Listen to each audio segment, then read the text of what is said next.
ભરતભાઈ અને ડોક્ટર પન્નાબેનને અભિનંદન આપીશ કે આ પ્રકારના એક કાર્યક્રમનું આયોજન કર્યું.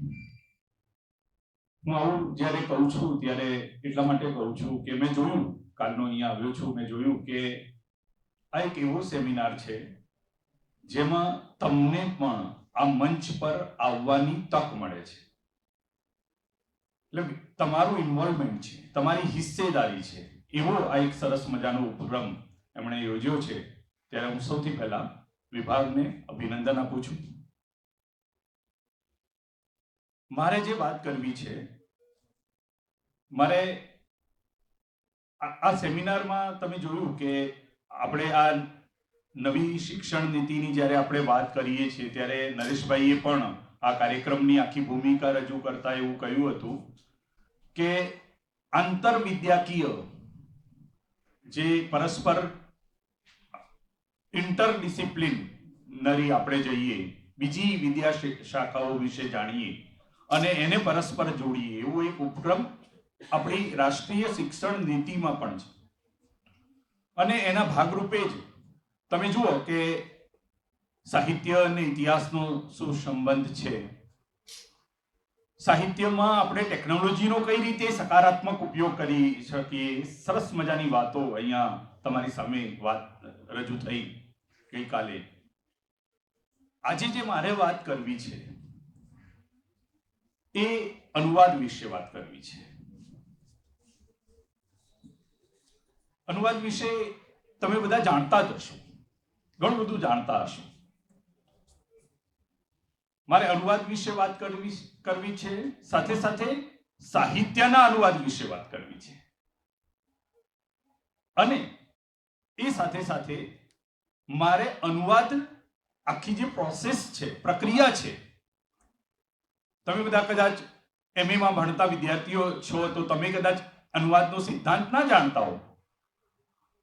સામાન્ય રીતે આપણે એવું જાણીએ છીએ કે જ્યારે આપણે સ્કૂલમાં ભણતા હોઈએ ત્યારે સ્કૂલ લેવલ પર કે કોલેજમાં પણ ક્યારેક ક્યારેક એવો પ્રશ્ન પૂછાય કે નીચેના ફકરાનો અનુવાદ કરો.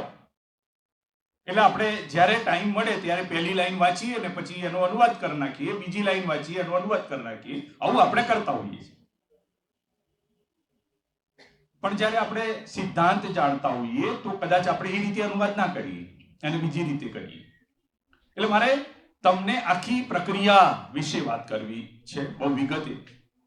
અને સાથે સાથે મારે તમને એ પણ સમજાવવું છે કે અનુવાદ તો બધે જ થઈ રહ્યા છે. આજે આ સમયમાં એવો કોઈ ક્ષેત્ર નથી જ્યાં અનુવાદ ના હોય. આપણે અનુવાદને કાઢી નાખીએ તો ઘણું બધું નીકળી જાય. જે ટેકનોલોજીની વાત કરી કાલે હસમુખભાઈ પટેલ સાહેબે, તો ત્યાં પણ અનુવાદ છે. ક્યાંય અનુવાદ વગર કશું ચાલતું જ નથી. એવા સમયમાં આપણે બધા શ્વસી રહ્યા છીએ. ત્યારે સાહિત્યના અનુવાદની વાત આખી જુદી વાત છે. મારે તમને એ પણ સમજાવવું છે કે અનુવાદ પ્રક્રિયા વિશે વાત કરતા કરતા મારે તમને સાહિત્યના અનુવાદની પ્રક્રિયામાં પણ લઈ જવા છે. આટલા મુદ્દા લઈને તમારી સામે હું આવ્યો છું. તમને સરસ મજા પડશે મારી વાત સાંભળતા સાંભળતા, એવો મને વિશ્વાસ છે. અને આ સાથે મારી વાત, આ ભૂમિકા પછી મારી વાત શરૂ કરું છું.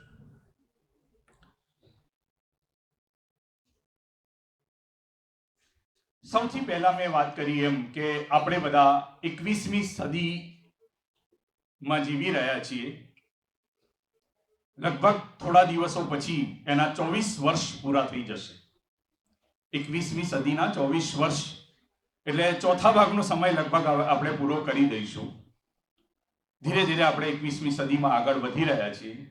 અને મને હંમેશા એક અધ્યાપક તરીકે, એક જાગૃત વ્યક્તિ તરીકે મને એવું લાગે છે કે 21મી સદી જે છે એને મને એવું લાગે છે કે હું કહું છું કે આ 21મી સદી એ અનુવાદની સદી છે. મેં અગાઉ પણ કહ્યું એમ કે આ એવા સમયમાં આપણે બધા જીવી રહ્યા છીએ કે જ્યાં અનુવાદ વગર કશું જ થતું નથી. દરેક ક્ષેત્રમાં અનુવાદ છે. આ 21મી સદી એ અનુવાદની સદી છે. અને ટેકનોલોજીનો યુગ છે, આપણે બધા જાણીએ છીએ. સાહિત્યમાં પણ ટેકનોલોજીનો ઉપયોગ કઈ રીતે કરી શકાય એની ચર્ચા આપણે કરવામાં લાગ્યા છીએ. ટેકનોલોજીનો યુગ છે એટલે ફાસ્ટ યુગ છે. તમે જુઓ કે અમેરિકામાં એક ઘટના ઘટે છે અને એની થોડી મિનિટોમાં એ ઘટનાની આખી વિગત આપણી પાસે હોય છે. 7 સમુદ્ર પાર કોઈ ઘટના બને છે અને એની બધી જ માહિતી થોડીક ક્ષણોમાં, થોડીક જ વારમાં આપણી સામે આવી જાય છે. આપણે અત્યારે જો વાત કરતા હોઈએ, એવી ચર્ચા પણ કરીએ છીએ કે આપણે એવા સમયમાં જીવી રહ્યા છે કે હવે પેલું એક ગામડું હતું એ ગામડાવાળી વાત નથી. હવે આપણે બધા ગ્લોબલ વિલેજની અવધારણાની ચર્ચા કરીએ છીએ કે આખું વિશ્વ, માન લો કે સમગ્ર વિશ્વ એક ગામડું બની ગયું હોય, એવી એક ધારણા અત્યારે પ્રચલિત થઈ રહી છે. એવા સમયે જ્યારે આપણે ગ્લોબલ વિલેજની વાત કરતા હોઈએ, જ્યારે ટેકનોલોજીનો બહુ જ પ્રભાવ હોય અને ટેકનોલોજીના કારણે આખો સમય જે છે એ ફાસ્ટ જતો હોય, ત્યારે મને એવું લાગે છે કે એ સમયમાં અનુવાદ જે છે એની ઉપયોગિતા, અનુવાદ જે છે એની પ્રસ્તુતતા એ ઘણી વધી જાય છે. આ આખી જે અવધારણા છે, જેને મેં કહી એમ કે ગ્લોબલ વિલેજની અવધારણા, એને સાકાર કરનારું પરિબળ કોઈ હોય, માન લો કે, તો એ અનુવાદ છે. માન લો કે ગુજરાતના કોઈ નાના છેવાડાના ગામડામાં કોઈ ઘટના બને છે, આપણા ડાંગમાં કોઈ ઘટના બને છે, કોઈ મોટી ઘટના બને, દક્ષિણ ગુજરાતના કોઈ સામાન્ય વિસ્તારમાં કોઈ ઘટના બને છે અને એની માહિતી એ વિશ્વના બધા જ દેશોને થોડીક જ મિનિટોમાં થઈ જાય છે. હવે તમે જુઓ કે એ અહીંયાથી માહિતી ત્યાં સુધી પહોંચે છે, અથવા તો ઓસ્ટ્રેલિયામાં કોઈ ઘટના બને છે કે કેનેડામાં કોઈ ઘટના બને છે તો એની માહિતી આપણા સુધી પહોંચી જાય છે તરત. તો આ જે માહિતીનો આપલે થાય છે, જે માહિતી ત્યાંથી આપણા સુધી પહોંચે છે, હું માનું છું કે એમાં સૌથી મોટું પરિબળ કોઈ કામ કરતું હોય તો એ અનુવાદ છે. હવે આ આખી પ્રોસેસમાંથી આપણે અનુવાદની બાદબાકી કરી દઈએ તો હું માનું છું કે એ માહિતી જે આપણા સુધી પહોંચે છે, જે ગ્લોબલ વિલેજની આપણે વાત કરીએ છીએ, કદાચ એનો કોઈ અર્થ રહે નહીં. એટલે મારો કહેવાનો મતલબ એ છે કે આ આખી અવધારણા જે આપણે માંડીએ છીએ ગ્લોબલ વિલેજની, તો એને સાકાર કરનારું કોઈ પરિબળ છે તો એ અનુવાદ છે, એવું મને લાગી રહ્યું છે. તમે જુઓ કે આખું વિશ્વ, તમે વિચારો, ઘણા બધા દેશો, અને એ બધા દેશોની દરેક દેશની ભાષા અલગ. માત્ર ભાષા અલગ નહીં, પણ દરેક દેશની સંસ્કૃતિ અલગ. હવે આ સંસ્કૃતિઓ અલગ, જીવનશૈલી અલગ, ભાષા અલગ, રીત રિવાજો અલગ, બધું જ અલગ. ક્યાંય બધું એક જેવું નથી. હવે આ આટલા મોટા ભાષાગત જે વૈવિધ્ય આપણા પૂરા સમગ્ર વિશ્વમાં છે અને જે સાંસ્કૃતિક વિવિધતા છે, હવે એ સાંસ્કૃતિક વિવિધતા અને એ જે ભાષાગત વિવિધતા છે એની વચ્ચે મને એવું લાગે છે કે આપણે બધું જ જાણવું હોય, દરેક દેશ વિશે જાણવું હોય, સમગ્ર વિશ્વમાં બનતી ઘટનાઓ વિશે જાણવું હોય, તો નોલેજના પાવરફુલ સોર્સ તરીકે આપણે અનુવાદને ગણી શકીએ. કારણ કે જો આપણી પાસે અનુવાદ ના હોય, અનુવાદ શું છે એની વાત હું તમને પછી કરીશ, પણ અનુવાદ જે છે એ નોલેજનો એક પાવરફુલ સોર્સ છે, જેના દ્વારા આપણે આખા વિશ્વને સમજી શકીએ છીએ, વિશ્વ વિશે જાણી શકીએ છીએ. માત્ર ભારતના સંદર્ભમાં જો વિચારીએ તો પણ આ વાત આપણને સમજાશે. તમે જુઓ, ભારત કેવો દેશ. તમને બધાને કદાચ જાણ હશે કે આપણા બંધારણમાં, ભારતના બંધારણમાં જેને આપણે કહીએ ને અત્યારે જનરલી એવું આપણે માનીએ છીએ કે આપણી રાષ્ટ્રભાષા હિન્દી છે, પણ એવું નથી મિત્રો. આપણી રાષ્ટ્રભાષા એક ભાષા નથી. આપણી 8મી અનુસૂચિમાં 22 ભાષાઓ માન્ય છે. કેટલી?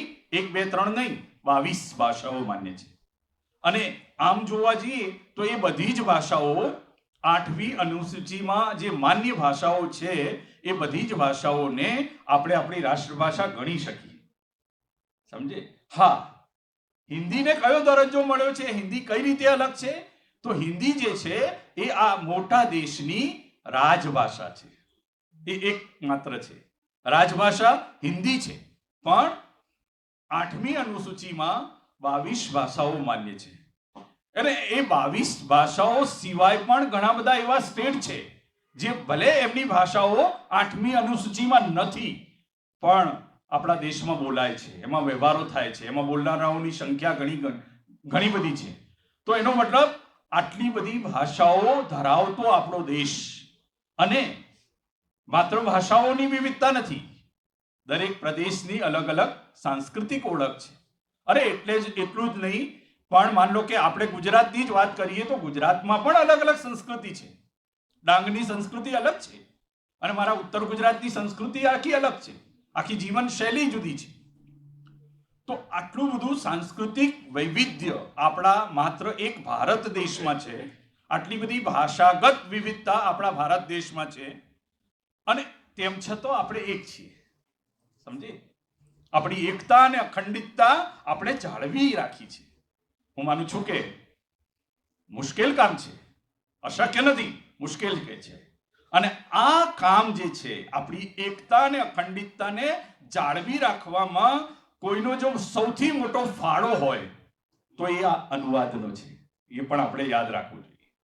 અનુવાદ દ્વારા આપણે એકબીજાને જાણીએ છીએ, એકબીજાથી નજીક આવીએ છીએ, અને આપણી જે આટલા મોટા દેશનો, વિશાળ દેશની સાંસ્કૃતિક એકતા કે ભાષાગત જે એકતા અને અખંડિતતા છે એને જાળવી રાખવામાં અનુવાદની એક બહુ જ મોટી સાર્થક ભૂમિકા મને દેખાઈ રહી છે આજના સમયે.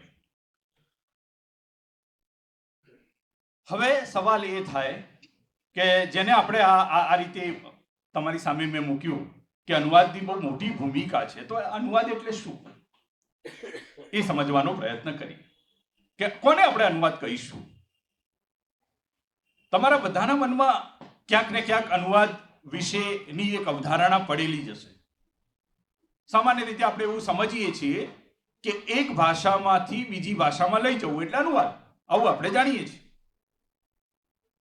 પણ મને એવું લાગે છે કે એ સંપૂર્ણ નથી. એ ખ્યાલ આપણો સંપૂર્ણ નથી. સંપૂર્ણ ખ્યાલ કઈ રીતે બને છે? એ વાત તો ચોક્કસ છે કે આપણે અનુવાદમાં એક ભાષામાંથી બીજી ભાષામાં લઈ જવાની છે. કોઈ પણ સામગ્રી જે છે, કોઈ પણ વિચાર છે, કોઈ પણ ભાવ છે, એને એક ભાષામાંથી બીજી ભાષામાં લઈ જવાનો છે. આ તો સ્પષ્ટ છે. પણ સિદ્ધાંતની જ્યારે આપણે વાત કરીએ ત્યારે સિદ્ધાંતમાં એવું કહેવાય છે કે માત્ર એ ભાષાંતર કરવાને આપણે અનુવાદ કહેતા નથી, એનાથી આગળ છે. માત્ર ભાષા બદલી દેવી એટલે અનુવાદ થઈ જતું નથી. આમ તો તમે જુઓ કે અત્યારે તો સાહેબે કાલે વાત કરી, ચેટ જીટીપીની વાત કરી, જીપીટી, હે ને, ચેટ જીપીટીની વાત કરી. તમે એમાં કોઈ પણ એક પેરેગ્રાફ મૂકો અને એવું લખો કે મને હિન્દી કરી આપો કે મને અંગ્રેજી કરી આપો, તો 2 સેકન્ડમાં તમારી સામે અંગ્રેજી આવી જાય. તમને ગૂગલ પણ ટ્રાન્સલેટ કરીને આપે છે. મશીની અનુવાદ થઈ રહ્યા છે, યંત્ર અનુવાદ કરીને તમને આપી રહ્યું છે, ભાષાંતર તો એ પણ કરીને આપે છે. તો પણ આપણે બધો જ આધાર એ યંત્ર ઉપર રાખતા નથી. માણસોની જરૂર પડે છે. કેમ? કારણ કે અનુવાદ એ માત્ર ભાષાંતર નથી, એનાથી કંઈક બીજું છે. શું છે એ પહેલા આપણે સમજીએ. ઘણા બધાએ આની ઉપર કામ કર્યું છે. આપણા ગુજરાતમાં પણ ઘણા બધા લોકોએ આની ઉપર લખ્યું છે. હિન્દીના બહુ મોટા મોટા વિદ્વાનોએ અનુવાદ ઉપર કામ કર્યું છે, અને પશ્ચિમના પણ ઘણા બધા વિદ્વાનોએ અનુવાદના સિદ્ધાંત ઉપર, અનુવાદની વ્યાખ્યા ઉપર કામ કર્યું છે. તો જો મૂળ વાત છે જે મેં સંક્ષેપમાં તમારા સમજવા માટે લીધી છે કે અનુવાદ એટલે માત્ર ભાષાંતર નહીં, ભાષાંતરથી કંઈ આગળ. શું? તો એમાં એક શબ્દથી તમને સમજાઈ જશે. એના માટે પશ્ચિમના એક બહુ મોટા વિદ્વાન છે જેમણે અનુવાદના સિદ્ધાંતો ઉપર બહુ જ કામ કર્યું છે, અને એમણે જે શબ્દ વાપર્યો છે એ શબ્દ મને બહુ જ યાદ રહી ગયો છે. અને એ શબ્દ છે, એક ભાષામાં રચાયેલી, લખાયેલી વાતને બીજી ભાષામાં લઈ જવાની પ્રોસેસને આપણે અનુવાદ કહીએ છીએ. પણ આ માત્ર આને જ અનુવાદ નથી કહેતા. તો એક વાત એ જોડે છે અને એ ખૂબ જ અગત્યની છે. એ છે, એમના શબ્દોમાં કહીએ તો ઇક્વિવેલન્ટ ટેક્સ્ચ્યુઅલ મટીરિયલ. એક ભાષામાં કહેવાયેલી વાતને એના એ જ રૂપે, ઇક્વિવેલન્ટ ટેક્સ્ચ્યુઅલ મટીરિયલ, એ જ સ્વરૂપે તમે જ્યારે બીજી ભાષામાં લઈ જાઓ છો ત્યારે અનુવાદની આખી જે વ્યાખ્યા જે છે એ સંપૂર્ણ બને છે. એટલે મેં કહ્યું એમ કે આ માત્ર ભાષાંતર નથી.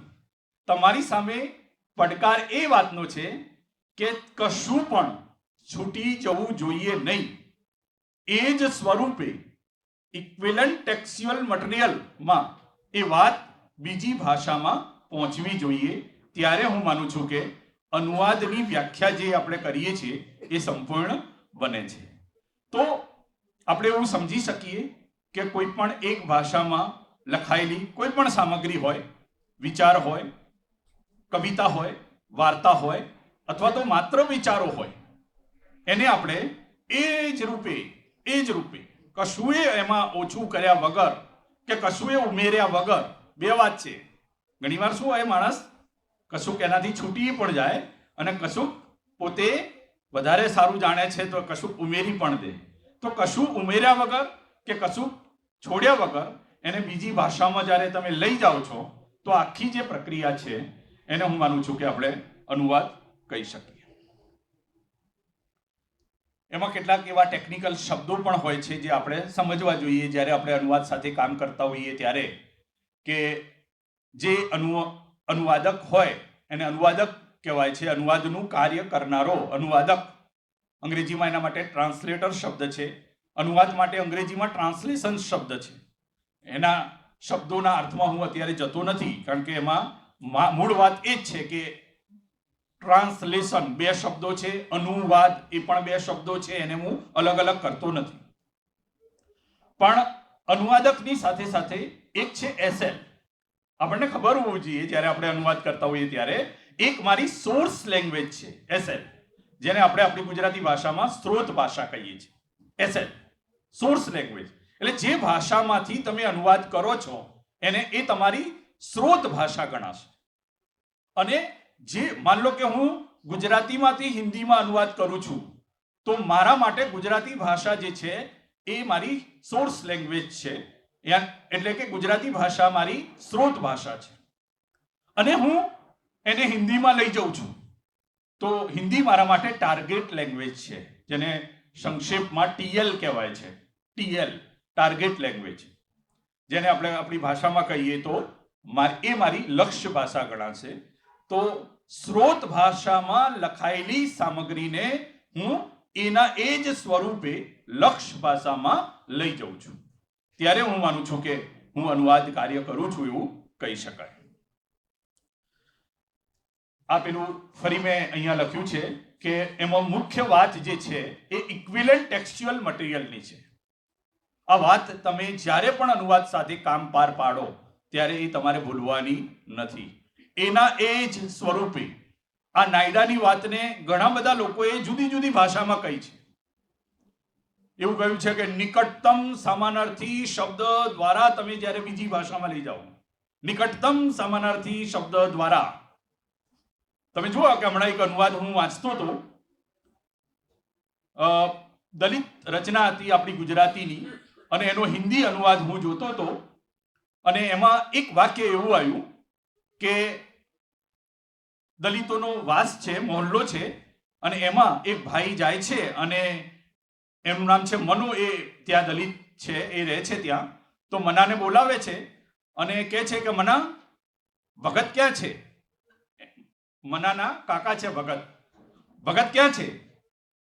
તો કે ભગત તબિયત સારી નથી, ઘરમાં છે. તો કે મનાને કે મુખીબા ભગતને ચોરે બોલાવે છે. મુખીબા ભગતને ચોરે બોલાવે છે, આવું કે છે. આનું અનુવાદ મેં વાંચ્યો, મેં જોયો, એટલે એમાં લખ્યું હતું, અનુવાદકે એવું કર્યું હતું કે मुखी ताऊ भगत को पंचायत में बुला रहे हैं. मुखी ताऊ भगत को पंचायत में बुला रहे हैं. હવે અનુવાદ તો થઈ જાય છે. મુખી ભાનું શું કર્યું? તાવ. પણ મને જ્યારે મેં આ શબ્દ વાંચ્યો ત્યારે મને એ શબ્દ ખૂંચ્યો, મને ના ગમ્યો. કારણ કે હું જ્યારે કોઈ ગુજરાતી કૃતિનો હિન્દીમાં અનુવાદ કરું છું તો ઠીક છે, ભા માટે કદાચ હરિયાણામાં કે યુપીના જે હરિયાણાથી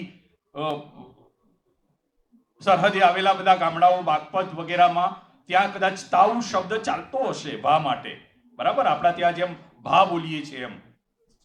પણ ધારો કે મારે અનુવાદ કરવાનો હોય તો હું કાકા શબ્દ જ મૂકું ત્યાં, કે મુખી કાકા ભગત કો બુલા રહે.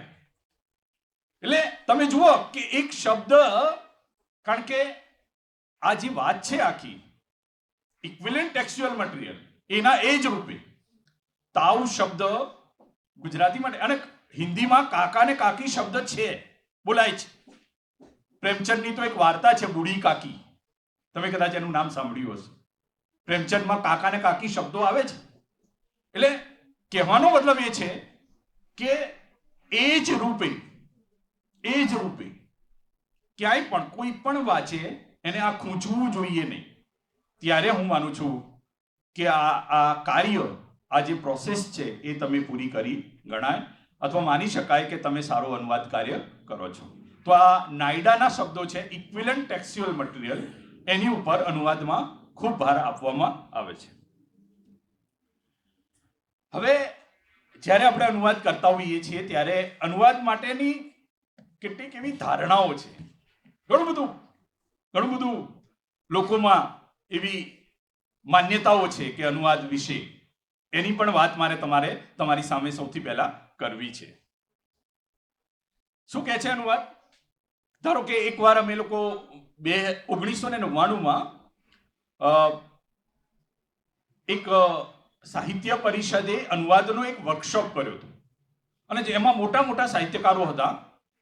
અકાદમીનો પ્રોગ્રામ હતો, અને એમાં રઘુરભાઈ ને ભોળાભાઈ પટેલ ને ઘણા બધા મોટા રચનાકારો અમારી સાથે હતા. અને હું પણ એમાં અનુવાદકની ટીમમાં જોડાયેલો હતો. અને અમે ત્યાં રહીને, આબુમાં રહીને 10 દિવસ સુધી ત્યાં રોકાયા હતા. અને લગભગ ગુજરાતી ભાષાના ઘણા મોટા કવિઓ, વાર્તાકારોની રચનાઓનો અમે અનુવાદ ત્યાં કર્યો હતો. આખી ટીમ હતી, લગભગ 20-25 અધ્યાપકો હતા જે ગુજરાતીમાંથી હિન્દીમાં અનુવાદ કરતા હતા. હવે આ આખા 10 દિવસનો રિપોર્ટ ત્યારે મને રમેશભાઈ ર દવે એમણે કહેલું કે એનો એક અહેવાલ તમે તૈયાર કરો અને આપણે પરબમાં એને છાપીશું. તો મેં એનો અહેવાલ ગુજરાતી ભાષામાં, હું તો હિન્દીનો અધ્યાપક છું, પણ મેં ગુજરાતી ભાષામાં ત્યારે લખેલો. અને પછી જ્યારે એનું ટાઇટલ આપવાની વાત આવી તો વિચાર્યું કે શું આપીએ એમ. એટલે ત્યારે એક ટાઇટલ આપેલું કે અનુવાદ ડાબા હાથનો ખેલ નથી. અનુવાદ ડાબા હાથનો ખેલ નથી. એ ટાઇટલ સાથે એ અહેવાલ ત્યારે પરબમાં મારો છપાયેલો.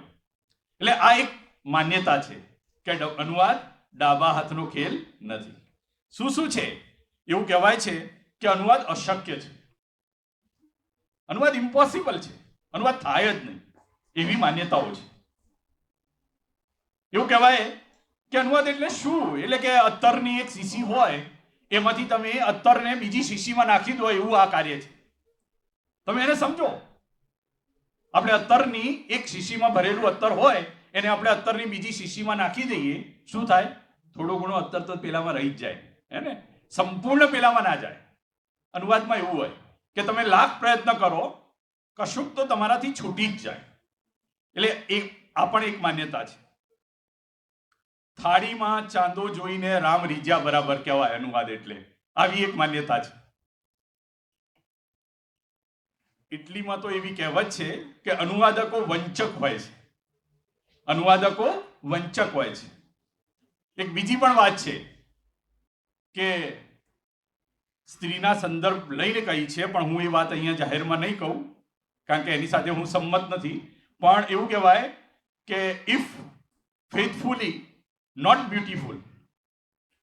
અનુવાદ એટલે ઇફ ફેથફુલી નોટ બ્યુટીફુલ અને ઇફ બ્યુટીફુલ નોટ ફેથફુલી. જો એ વફાદાર હોય તો સુંદર ના બને, અને સુંદર બને તો વફાદાર ના હોય, કશુંક તો છૂટી જ ગયું હોય. આવી બધી માન્યતાઓ અનુવાદ માટે પ્રચલિત છે. અનુવાદ ડાબા હાથનો ખેલ નથી. પણ જ્યારે આપણે જોઈએ છીએ આ બધાની વચ્ચે પણ પુષ્કળ પ્રમાણમાં અનુવાદો થયા છે. અનુવાદો થયા છે અને થઈ રહ્યા છે, અત્યારે પણ થઈ રહ્યા છે. બહુ એક લાંબો ઇતિહાસ છે અનુવાદનો. અનુવાદ કાર્ય જે છે, અનુવાદની જે પ્રવૃત્તિ છે, એનો બહુ લાંબો ઇતિહાસ છે. એની પણ હું તમને થોડી માહિતી આપીને આગળ વધીશ. ભલે આવું બધું મનાતું હોય કે અનુવાદ અશક્ય છે અને અનુવાદકો વંચક હોય, ને આ બધાની વચ્ચે પણ અનુવાદો તો થયા છે. અને હું માનું છું કે 2000 વર્ષ કરતા પણ લાંબો ઇતિહાસ છે અનુવાદ પ્રવૃત્તિનો. મૂળ વાત એ છે કે જે વ્યક્ત થયું છે, જે ઓલરેડી લખાઈ ગયું છે, એને અનુવાદકે રિસીવ કરવાનું છે, રિસીવ પામવાનું છે, એને ઝીલવાનું છે, અને પછી એને બીજી ભાષામાં રિફ્લેક્ટ કરવાનું છે. આ કાર્ય આમ જોઈએ તો સરળ તો નથી જ. જ્યારે તમે મેં અનુવાદો કર્યા છે માટે કહું છું. મેં ઘણા બધા અનુવાદો કર્યા છે, અને જ્યારે હું અનુવાદ કરવા બેસું, આટલો મોટો અનુભવ, બહોળો અનુભવ હોવા છતાં પણ દરેક કૃતિનો અનુવાદ કરવાનો મારા ભાગે આવે ત્યારે મારી સામે એક પડકાર જ હોય. એટલે આ આખી પ્રોસેસ જે છે કે એક જે કૃતિ છે એને બરાબર હું મારામાં ઝીલું, રિસીવ કરું, પ્રાપ્ત કરી લઉં, અને પછી એને બીજી ભાષામાં લઈ જવું, રિફ્લેક્ટ કરું. એ કામ જે છે એ અઘરું છે, પડકારજનક છે, પણ ઇમ્પોસિબલ નથી જ. અનુવાદો થયા છે. અને એવું પણ આપણે કહી શકાય કે આ માત્ર કપડાં બદલવાની પ્રક્રિયા નથી. આમ તો જનરલી શું હોય, આપણે એને એમ કહીએ કે એને ગુજરાતી ભાષાના કપડાં પહેરેલા છે તેને બદલાઈને આપણે હિન્દી ભાષાના કપડાં પહેરાવી દેવાના છે. એ અનુવાદ નથી. માન લો કે તમે વિચાર કરો કે કોઈ ગુજરાતી સ્ત્રી હોય, ગુજરાતી સ્ત્રી, એને આપણે પંજાબી ડ્રેસ, પંજાબી વેશભૂષા પહેરાવી દઈએ તો એ પંજાબણ થઈ જશે? સવાલ એ છે. નહીં થાય ને. એના અંદરનું જે ગુજરાતીપણું છે એ તો એમ જ રહેશે. એટલે આ કપડાં બદલવાની પ્રક્રિયા પણ નથી. ધારો કે હું કોઈ દલિત વાર્તાનો, ગુજરાતની દલિત વાર્તાનો અનુવાદ કરું છું, તો માત્ર મારે એને હિન્દી ભાષામાં મૂકી દેવાની છે એવું નથી, પણ એ મારી અહીંની જે ગુજરાતની સંસ્કૃતિ છે એને પણ જાળવી રાખવાની છે, બરાબર. અને એમાં ત્યાં લઈ જઉં છું ત્યારે એને બિલકુલ એ હિન્દીની રચના લાગે એ સ્તરે મારે એને પહોંચાડવાની છે.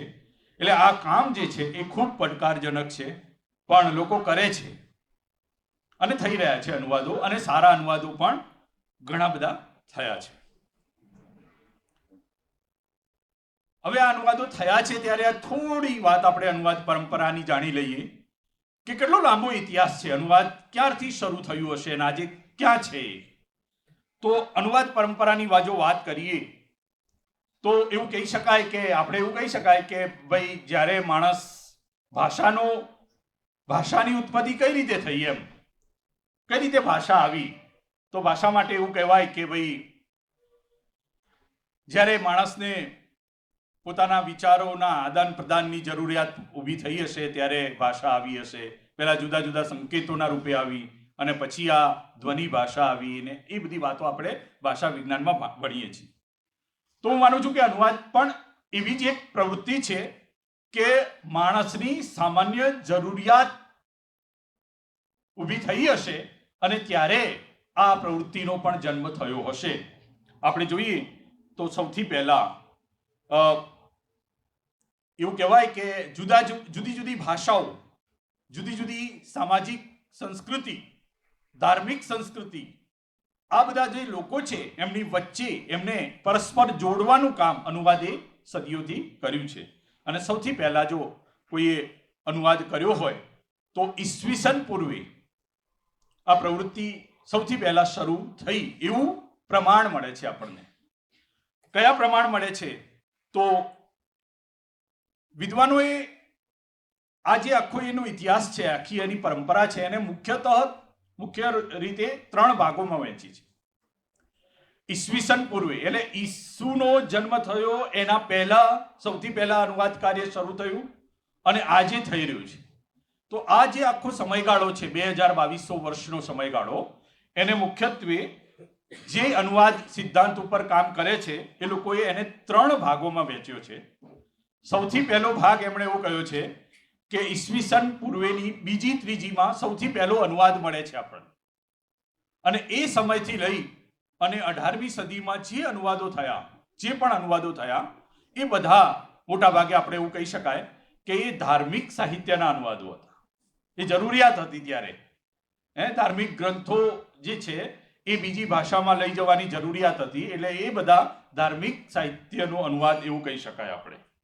એના પછી 19મી સદીમાં જે અનુવાદો થયા અને ખાસ કરીને બીજા વિશ્વયુદ્ધ સુધી જે અનુવાદો થયા એમાં મોટા ભાગે તમે જુઓ કે એમાં કાવ્ય કૃતિઓના અનુવાદો વધારે મળે છે આપણને, કવિતાઓના અનુવાદો વધારે મળે છે.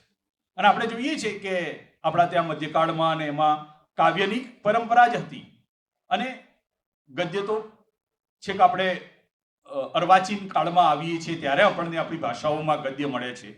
તો કાવ્ય રચનાઓના અનુવાદો મળ્યા એટલે કાવ્યાનુવાદનો યુગ એવું આપણે કહી શકીએ. 19મી સદીથી લઈને બીજા વિશ્વયુદ્ધ સુધીનો સમય. અને ત્રીજો જે સમય છે એ બીજા વિશ્વયુદ્ધ પછીનો, એટલે કે 1945 પછીનો જે સમય છે, 20મી સદીના મધ્યકાળથી લઈને અત્યાર સુધીનો જે સમય છે, એને આમ સમજણની ભાગ રૂપે વૈજ્ઞાનિક સાહિત્યનો અનુવાદનો યુગ એવું આપણે સમજી શકીએ. એટલે હું જ્યારે આવી વાત કરું છું એટલે એનો મતલબ એવો થઈ જતો નથી કે પહેલા સમયમાં માત્ર ધાર્મિક ગ્રંથોના જ અનુવાદો થયા છે, પણ મોટા ભાગના એ છે. પછી બીજા યુગમાં માત્ર કવિતાઓના જ અનુવાદો થયા છે એવું નથી, બીજા પણ અનુવાદો થયા છે, પણ કાવ્યાનુવાદ વધારે પ્રમાણમાં થયા છે, એટલા માટે એને આપણે એ રીતે મૂક્યું. અને ત્રીજામાં વૈજ્ઞાનિક સાહિત્યનો અનુવાદનો યુગ આપણે એટલા માટે કહીએ છીએ કે આ જે સમય છે એમાં ઘણી બધી એવી નવી શોધો થઈ, સાયન્સ બહુ આગળ ગયું.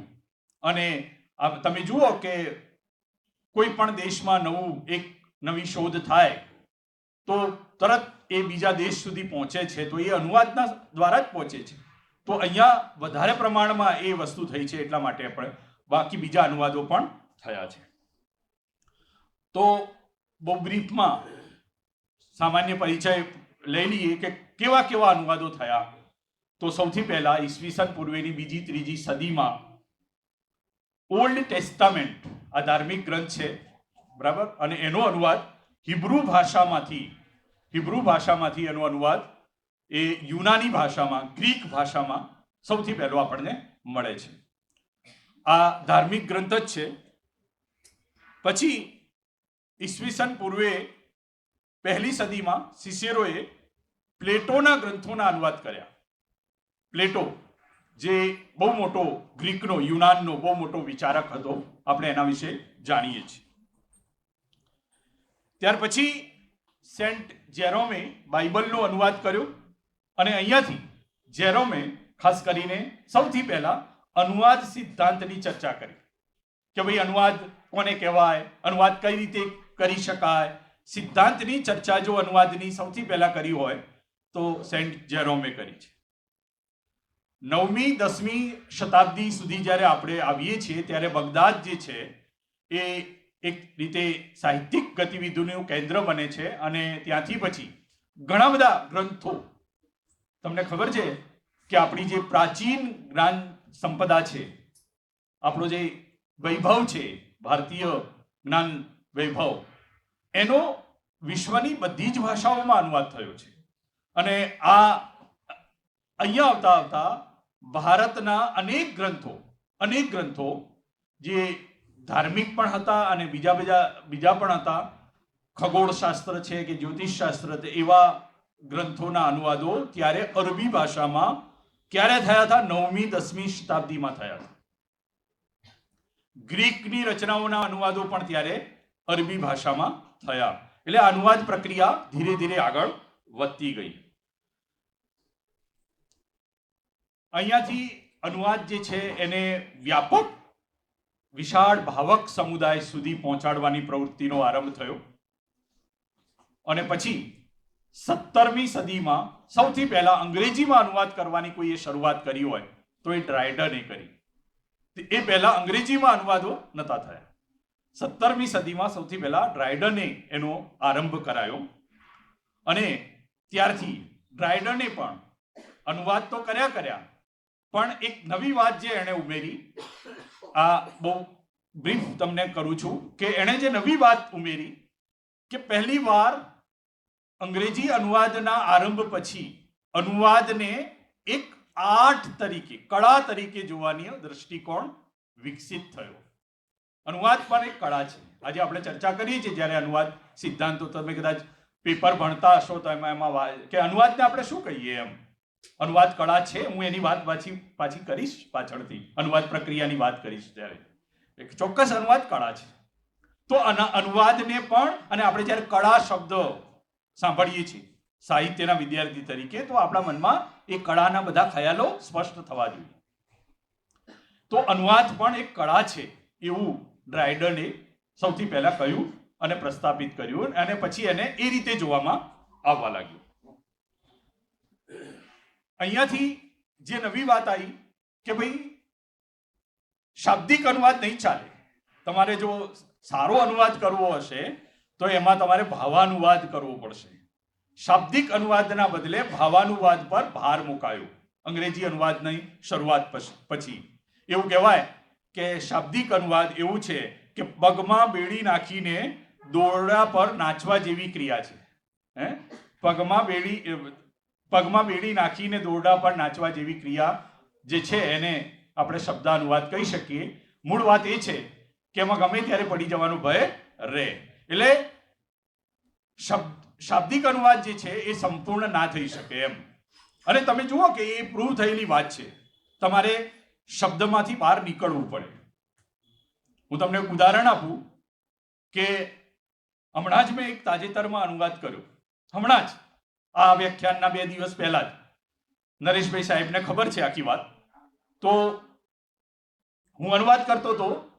વિશ્વગાથા નામે એક પત્રિકા નીકળે છે હિન્દીમાંથી, ગુજરાતમાંથી, અને પંકજ ત્રિવેદી એને લગભગ ઘણા વર્ષોથી એ પત્રિકા, બહુ સારી પત્રિકા છે અને અત્યારે એનું રાષ્ટ્રીય સ્તરે બહુ નામ છે.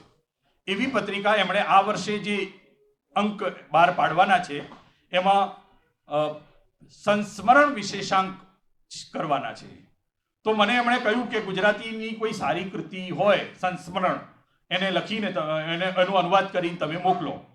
તો મેં એમાં હર્ષદભાઈ ત્રિવેદીનું જે સરોવરના સગડ પુસ્તક છે એમાંથી મેં ઉમાશંકરભાઈ વિશેનું એમનું જે સંસ્મરણ છે એનો અનુવાદ મેં કર્યો.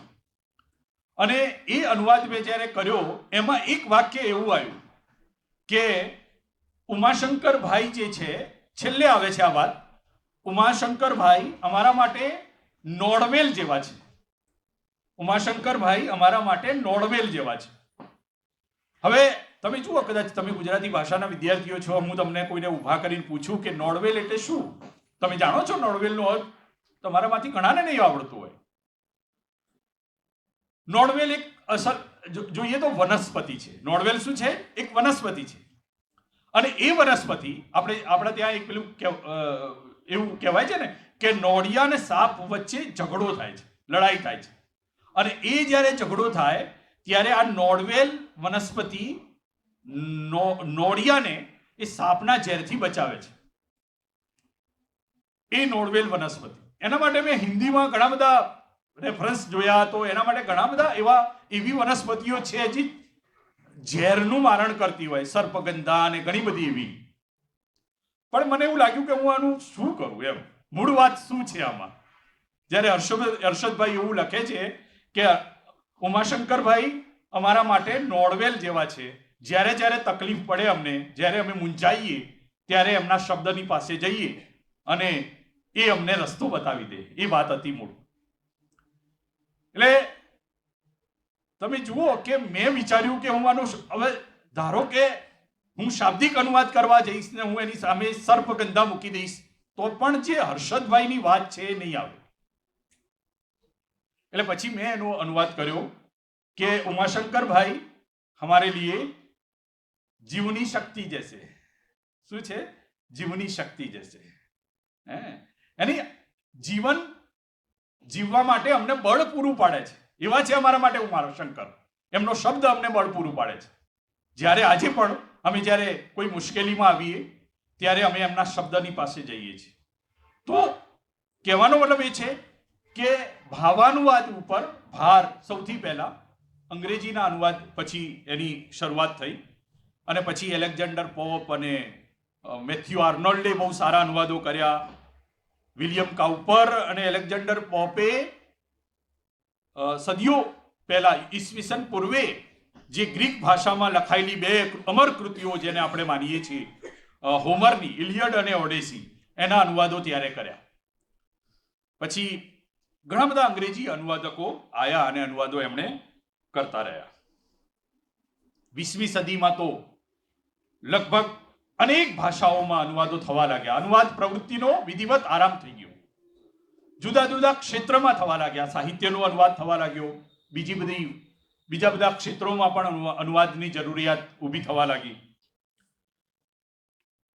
1947માં જ્યારે આપણે આઝાદ થયા, આપણને સ્વતંત્રતા મળી, અને પછી જ્યારે આપણે આપણું બંધારણ અમલમાં આવ્યું અને એમાં બંધારણમાં એવું સ્વીકાર્યું કે ભાઈ આ દેશની, આ વિશાળ દેશની संघ की राजभाषा देवनागरी लिपि में लिखी जाने वाली हिंदी रहेगी, આવી એક ધારા છે આપણા સંવિધાનની. તો એના પછી ખાસ કરીને આપણો મેં કહ્યું એમ વિશાળ ભાષાગત વિવિધતા ધરાવનારો આપણો દેશ, જુદી જુદી ભાષાઓમાં સાહિત્યકારોએ ઘણું બધું સારી રચનાઓ લખી છે અને લખતા હતા ત્યારે પણ 20મી સદીમાં. તો એ જે રચનાકારો હતા પોતાની પ્રાદેશિક ભાષાઓમાં લખાયેલી એમની રચનાઓ, એ પ્રયત્ન એવો કરતા કે એ હિન્દીમાં જાય, અને જ્યારે હિન્દીમાં જાય ત્યારે એ વ્યાપક ભાવક સુધી પહોંચે અને એમનો સ્વીકાર થાય. એક રીતે જોઈએ તો ક્ષેત્રીય જે રચનાકારો હતા એ હિન્દીમાં અનુદિત થઈને એમણે રાષ્ટ્રીય નામના મેળવી. એવા ઘણા બધા ઉદાહરણો પણ આપણે આપી શકીએ. માન લો કે ગિરીશ કાર્નાડ જેવું નામ, હયવદન કે પગલા ઘોડા, હયવદન અને તુગલક એમના બહુ ફેમસ નાટકો, પણ મૂળે તો એ કન્નડ ભાષામાં લખાયેલા છે. આપણે કેમ એના વિશે આટલું બધું જાણીએ છીએ? હું જ્યારે એમએ કરતો હતો ત્યારે મેં વિજય તેંડુલકરના નાટક ઉપર કામ કર્યું હતું, ખામોશ અદાલત જારી હૈ, શાંતતા કોર્ટ ચાલુ આહે, આ એનું મૂળ ટાઇટલ છે મરાઠીમાં. પણ મેં એની ઉપર કામ કર્યું, તો મેં તો અનુદિત કૃતિ પર કામ કર્યું ને. એટલે કહેવાનો મતલબ એ છે કે આજે આપણે વિજય તેંડુલકર વિશે જાણી, અથવા તો એક સમય એવો હતો કે ગુજરાતી રંગમંચ, હિન્દી રંગમંચ, મરાઠી રંગમંચ, એમાંથી એ બહાર નીકળીને એ સીમાઓ ઓળંગીને એ લોકો ભારતીય રંગમંચ સુધી પહોંચ્યા. આજે આપણે એમને ભારતના નાટકકારો કહીએ છીએ. એ ગુજરાતી, આપણે મધુરાઈને ગુજરાતી નાટકકાર કહેવા કરતા આપણે એમને ભારતીય નાટકકાર કહેવા વધારે યોગ્ય છે. તો એવું નવલકથામાં પણ થયું. આપણે અત્યારે ભારતીય નવલકથાની ચર્ચા કરીએ છીએ, અત્યારે આપણે ભારતીય સાહિત્યની ચર્ચા પણ અત્યારે થઈ રહી છે. તો આ જે પોતાની મૂળે તો એ વાત છે કે જે કોઈ રચનાકાર છે એ લખે છે તો પોતાની ભાષામાં, પોતાની માતૃભાષામાં લખે છે, પણ એમાંથી એ પોતાની માતૃભાષાની સરહદ ઓળંગીને એ ભારત સુધી પહોંચે છે, રાષ્ટ્રીય સ્તરે પહોંચે છે, તો એમાં અનુવાદની બહુ મોટી ભૂમિકા છે. તો આ બધું કામ ભારતમાં થવા લાગ્યું, થઈ રહ્યું છે, અત્યારે ખૂબ જોરશોરથી થઈ રહ્યું છે. અને બીજી વાત એ આવી કે માત્ર સાહિત્યમાં જ નહીં પણ બીજા બધા ક્ષેત્રોમાં પણ અનુવાદ થવા લાગ્યા. તમે જુઓ કે 20મી સદી અને ખાસ કરીને 1950 પછીનો જે સમય છે એ સાચા અર્થમાં પેલો ફાસ્ટ યુગ છે.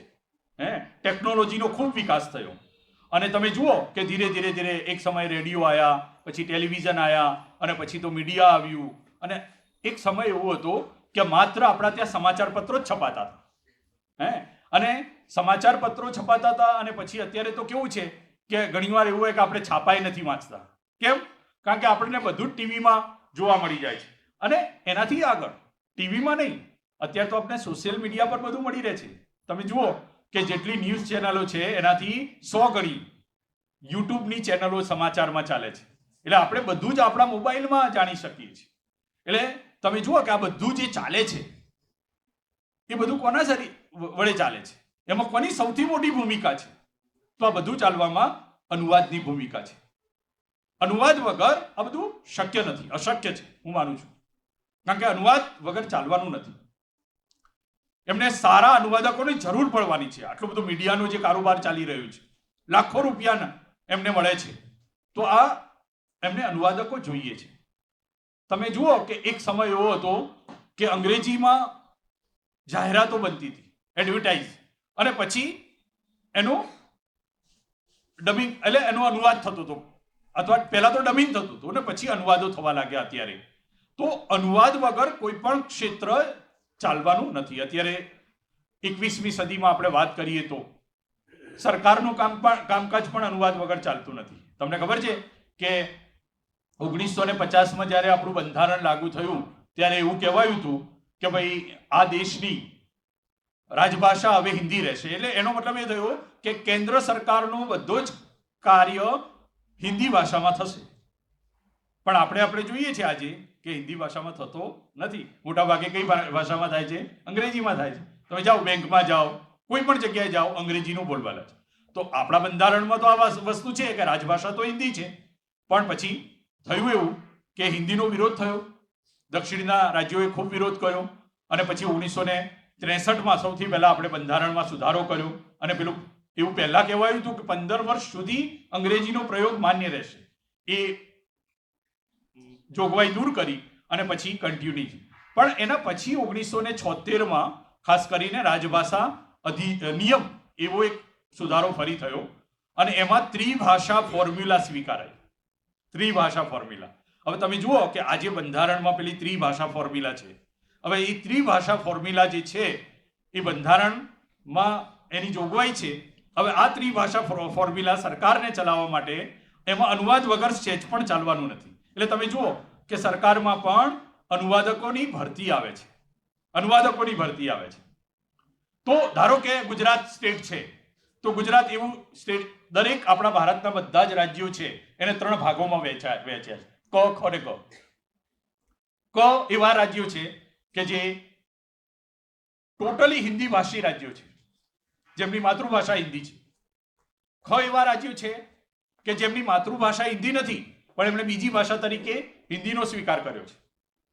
અને ગ એવા રાજ્યો છે જેમની માતૃભાષા હિન્દી નથી અને બીજી ભાષા તરીકે હિન્દીનો સ્વીકાર કર્યો નથી, એમણે અંગ્રેજીનો સ્વીકાર કર્યો છે. આ 3 પ્રકારના રાજ્યો આપણા બધા રાજ્યોને વહેંચવામાં આવ્યા છે. હવે માન લો કે ગુજરાત છે અને ગુજરાત રાજ્યની સરકાર માન લો કે તમિલનાડુની સરકારને કોઈ પત્ર લખે છે તો સ્વાભાવિક છે એ હિન્દીમાં લખશે. પણ હિન્દીમાં લખ્યા પછી પેલી ફોર્મ્યુલા છે ત્રિભાષી, એટલે એને ફરજિયાત એનો અંગ્રેજી અનુવાદ પણ મોકલવો પડશે, એના વગર ચાલશે નહીં. એટલે એમ ભારત સરકાર પણ પશ્ચિમ બંગાળની સરકારને કોઈ પત્ર લખે છે તો હિન્દીમાં લખી શકે, પણ હિન્દીની સાથે સાથે એનું અંગ્રેજી પ્રારૂપ પણ મોકલવો પડશે. આ ફરજિયાત છે, આપણા બંધારણે સ્વીકારેલી વાત છે.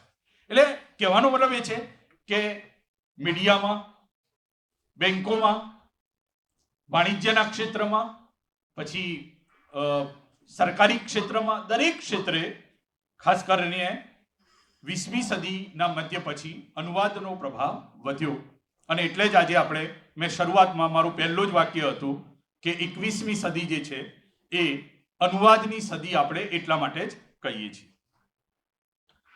હવે જ્યારે આટલી વાત કર્યા પછી આપણે આ પ્રોસેસને સમજીએ કે આપણે કોને અનુવાદ પ્રક્રિયા કહીએ છીએ.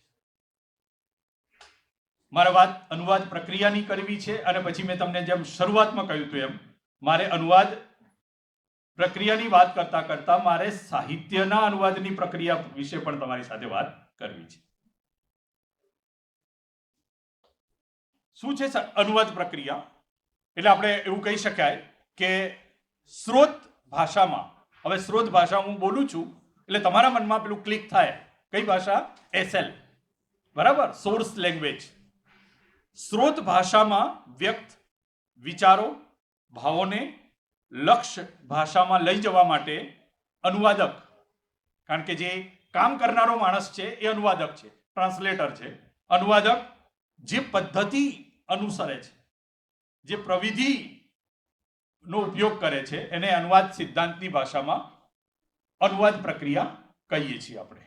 આવું એક સામાન્ય સમજણ આપણી હોઈ શકે. એટલે ધારો કે હું કોઈ કૃતિનો અનુવાદ કરું છું તો હું અનુવાદ કાર્યની શરૂઆત કરું અને પછી મારું કાર્ય પૂરું થાય ત્યાં સુધીની આખી પ્રોસેસ જે છે એને આપણે અનુવાદ પ્રક્રિયા કહીશું. હવે આ પ્રક્રિયા જે છે મેં કહ્યું એમ કે સાહિત્યની અનુવાદ પ્રક્રિયા થોડી જુદી છે. જ્યારે આપણે સાહિત્યતર, જેમ કે પત્રકારત્વમાં આપણે ધારો કે હું MA કરતો ને 1994માં મેં ગુજરાત યુનિવર્સિટીમાં MA એડમિશન લીધું હતું અને 96માં હું MA થયો. હું ને નરેશભાઈ શુક્લ સાહેબ અમે સાથે જ MA કર્યું. ત્યારે હું જો કે બહુ એક નાના ગામડામાંથી અમદાવાદમાં આવ્યો હતો અને આર્થિક પરિસ્થિતિ એટલી બધી સારી નહોતી, હોસ્ટેલમાં રહેતા હતા. તો મને રઘુવીરભાઈએ શરૂઆતથી અનુવાદની આદત પાડી, મને એ દિશામાં લઈ ગયા મારા ગુરુ રઘુ ચૌધરી સર. અને પછી 6 મહિના થયા તો ક્યારેક મારા પેલો મહિનો પૂરો થતા થતા ખેંચ પડે ને પછી એવું લાગ્યું કે આપણે ક્યાં સુધી ઘર ઉપર નિર્ભર રહીશું. ઘરે કંઈ એવું બહુ મોટી આવક નહોતી, 1500 રૂપિયા જેવું ખર્ચ એ વખતે બધો થઈને થતો હતો. તો પછી એવું વિચાર્યું કે ક્યાંક કામ કરીએ. તો એક 2-3 જગ્યાએ વાત કરીને એમાં એક અખબાર નીકળે છે ત્યાં અમદાવાદથી, અને એમાં હું જઈને વાત કરી કે મારે નોકરી જોઈએ છે. તો મને એવું કહ્યું કે તમે દરરોજ સાંજે 4 થી 8 અનુવાદ કરશો? તો મેં તરત હા પાડી. મને તો મજા આવે છે અનુવાદ કરવાની. અને પછી હું ત્યાં નોકરી જવા લાગ્યો અને પછી હું ભણ્યો એ ત્યાં નોકરી કરીને જ ભણ્યો. 4 કલાક માટે જતો હતો, માત્ર 4 કલાક જવાનું, અને મને એ લોકો 1500 રૂપિયા ત્યારે પગાર આપતા હતા અને મારો બધો જ ખર્ચો એમાંથી નીકળી જતો હતો. એટલે તમે જુઓ કે ત્યાં જ્યારે હું માલુમ કે મીડિયામાં આપણે અનુવાદ, ત્યાં મારે શું કરવાનું હોય કે જે સ્ટોરીઓ બીજી અંગ્રેજી ભાષામાં, અંગ્રેજીના અખબારોમાં કે હિન્દીના અખબારોમાં સારી સારી સ્ટોરી લખાઈ હોય એને મારે ટ્રાન્સલેટ કરીને ગુજરાતીમાં લઈ આવવાની. એટલે એ લોકો ગુજરાતીમાં એનું પ્રકાશન કરે, છાપે બીજા દિવસે. તો આ કામ હું કરતો હતો. તો ત્યાં જે હું અનુવાદ કરું છું એની પ્રક્રિયા અલગ છે. હું જ્યારે કોઈ સાહિત્યિક કૃતિનો, કોઈ વાર્તાનો અનુવાદ કરું છું તો એની પ્રક્રિયા અલગ છે. હું કોઈ કવિતાનો અનુવાદ કરું છું તો એની પ્રક્રિયા અલગ છે. સરકારી પરિપત્રોના અનુવાદો થાય છે. ધારો કે તમને એક ઉદાહરણ આપું કે આપણે એવું બોલીએ છીએ કે ગુજરાત જાહેર સેવા આયોગ, એવું બોલીએ છીએ, ગુજરાત જાહેર સેવા આયોગ, બરાબર. હવે એને આપણે અંગ્રેજીમાં શું કહીએ છીએ? અંગ્રેજીમાં તમને કોઈને ખબર છે? નામ યાદ છે? ગુજરાત જાહેર સેવા આયોગને અંગ્રેજીમાં શું કહેવાય? તમારામાંથી કોઈને ખબર છે? વિદ્યાર્થીઓમાંથી કોઈને? આ બેન બોલ્યા ગુજરાત પબ્લિક સર્વિસ કમિશન, બરાબર. ઓકે, આનું હિન્દી આપણે શું થાય ખબર છે?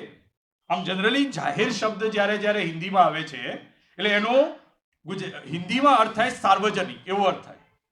सार्वजनिक, કે જાહેરમાં આવું બોલો છો કે સાર્વજનિક तौर पर आप ऐसा नहीं बोल सकते, આવો અર્થ થાય. પણ જ્યારે આપણે ગુજરાત જાહેર સેવા આયોગનો હિન્દી કરીએ છીએ ત્યારે થાય છે ગુજરાત લોક સેવા આયોગ. શું થાય છે? ગુજરાત લોક સેવા આયોગ. અંગ્રેજીમાં પબ્લિક, હિન્દીમાં લોક અને ગુજરાતીમાં જાહેર.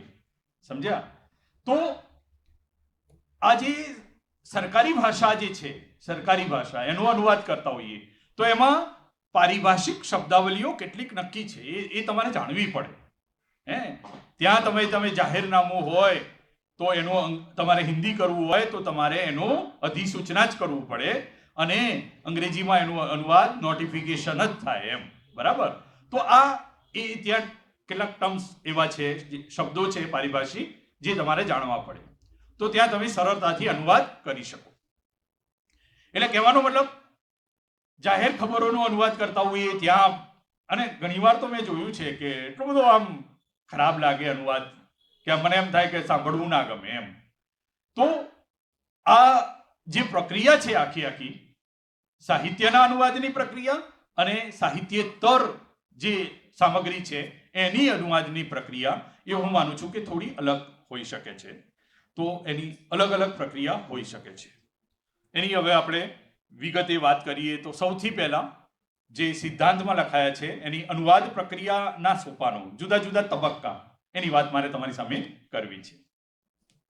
કયા કયા તબક્કામાંથી આપણે પસાર થઈએ છીએ?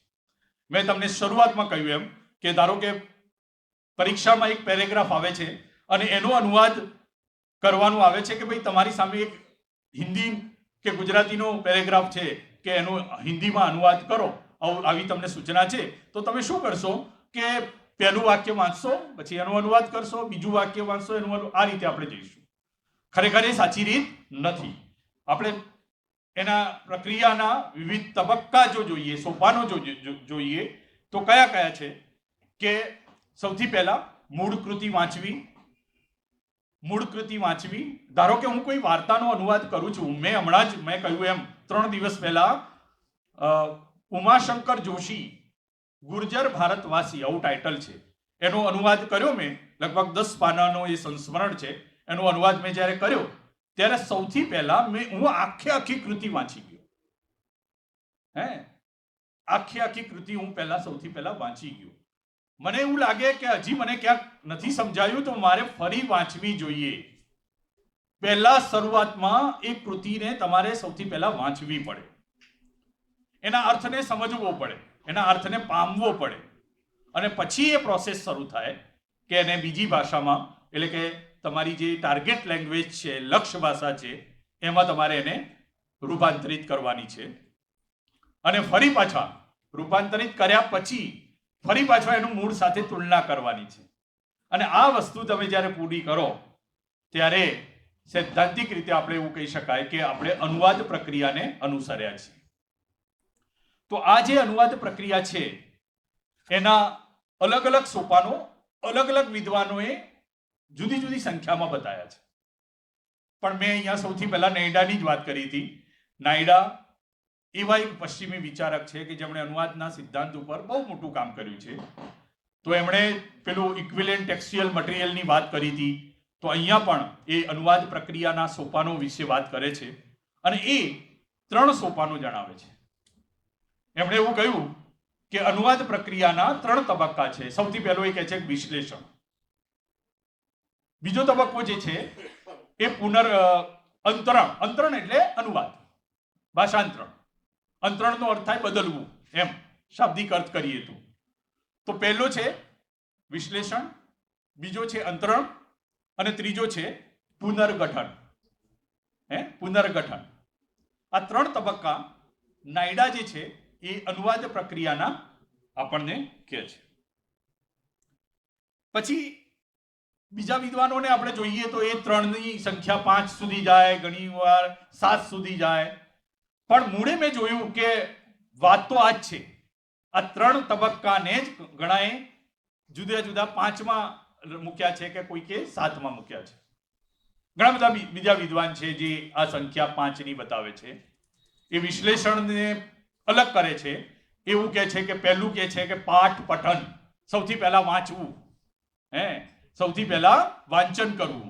જે પણ રચના સામગ્રી જેનું પણ તમે અનુવાદ કરો છો સૌથી પહેલા તમારે એને વાંચવાની છે, પાઠ પઠન. પછી બીજો તબક્કો જે છે એ એનો વિશ્લેષણ.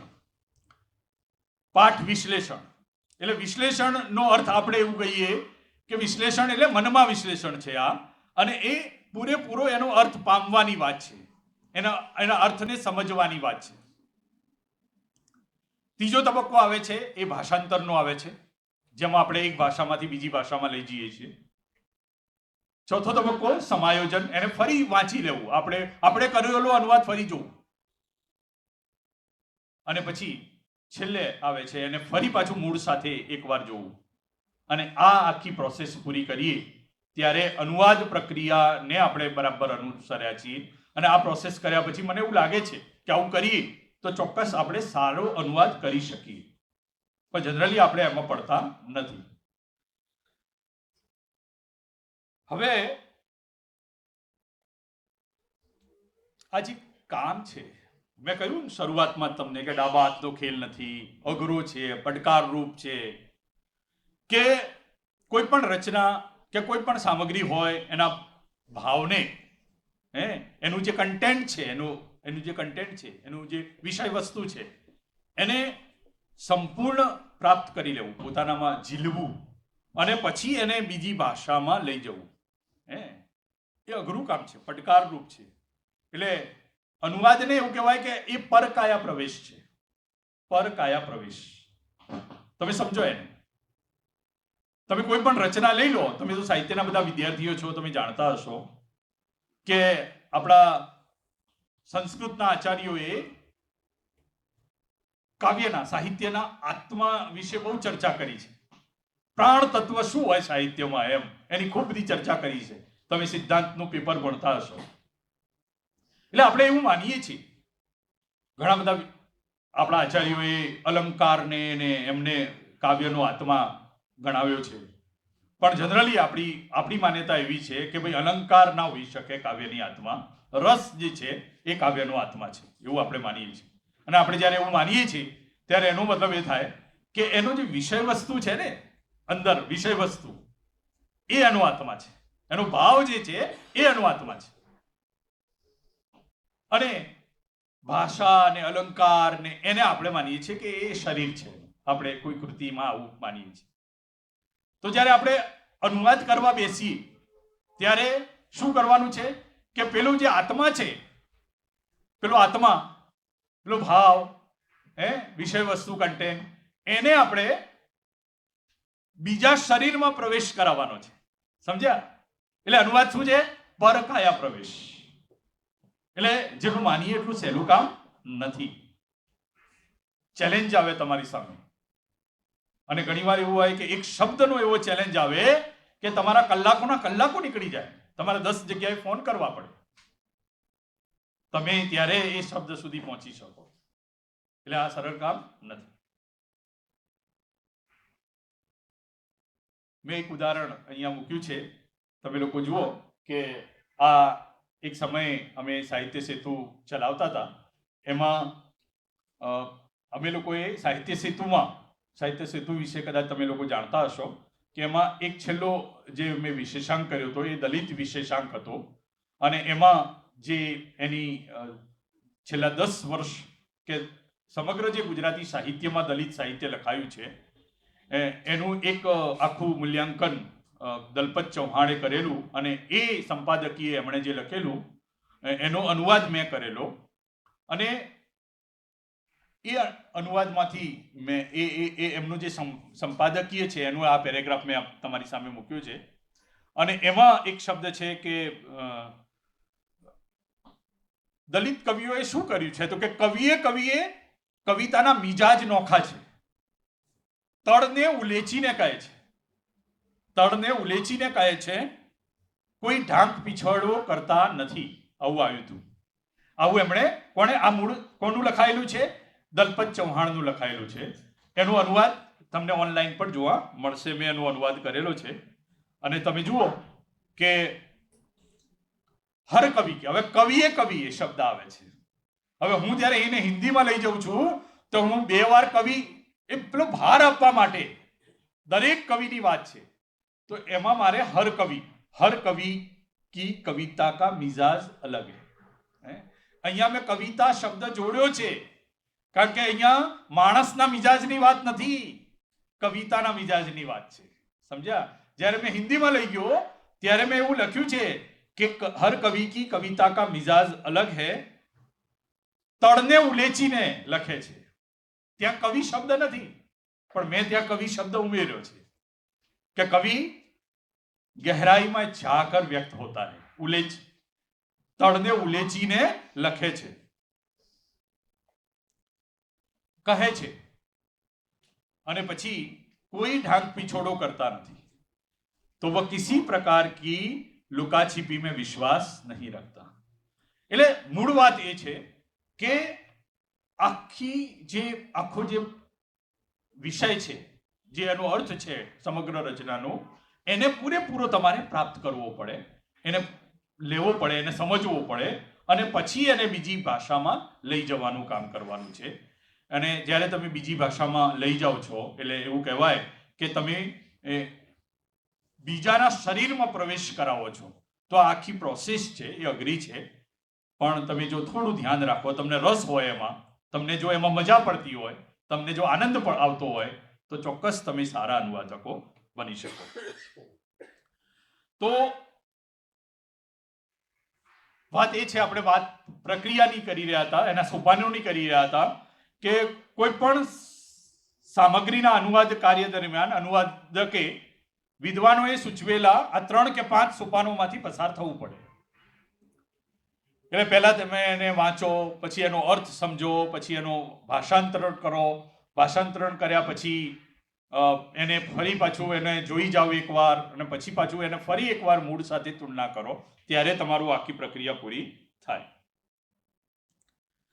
પણ જ્યારે આપણે સાહિત્યિક કૃતિનો અનુવાદ કરીએ છીએ ને, તમે જુઓ અહીંયા મેં તમને કહ્યું હતું કે હું માન લો કે મીડિયાની કોઈ સ્ટોરીનો અનુવાદ કરું છું, તો મીડિયાની સ્ટોરીનો અનુવાદ કરતી વખતે એ મારે 5 તબક્કા બરાબર છે. પણ જ્યારે હું કોઈ રચનાનો અનુવાદ કરું છું, કોઈ રચનાનો, હવે ધારો કે હમણાં પન્નાબેને એક પત્રિકાનો વિશેષાંક નીકળ્યો છે હિન્દીમાં, અને કદાચ એનું સંપાદન એમણે કર્યું છે, અને એમાં પણ મેં એક અનુવાદ કર્યો છે, તમે કદાચ જોયો હશે. અને જ્યારે મેં પહેલી વાર અનુવાદ કરીને કિરીટભાઈને મોકલાવ્યો હતો, ગુજરાતી ટૂંકી વાર્તા વિશેનો એમનો લેખ હતો, તો બહુ ઇમ્પ્રેસ થયા હતા અને મને ફોન કર્યો ને કે બહુ સરસ તમે કર્યો છે. પન્નાબેને વાંચ્યો જ હશે.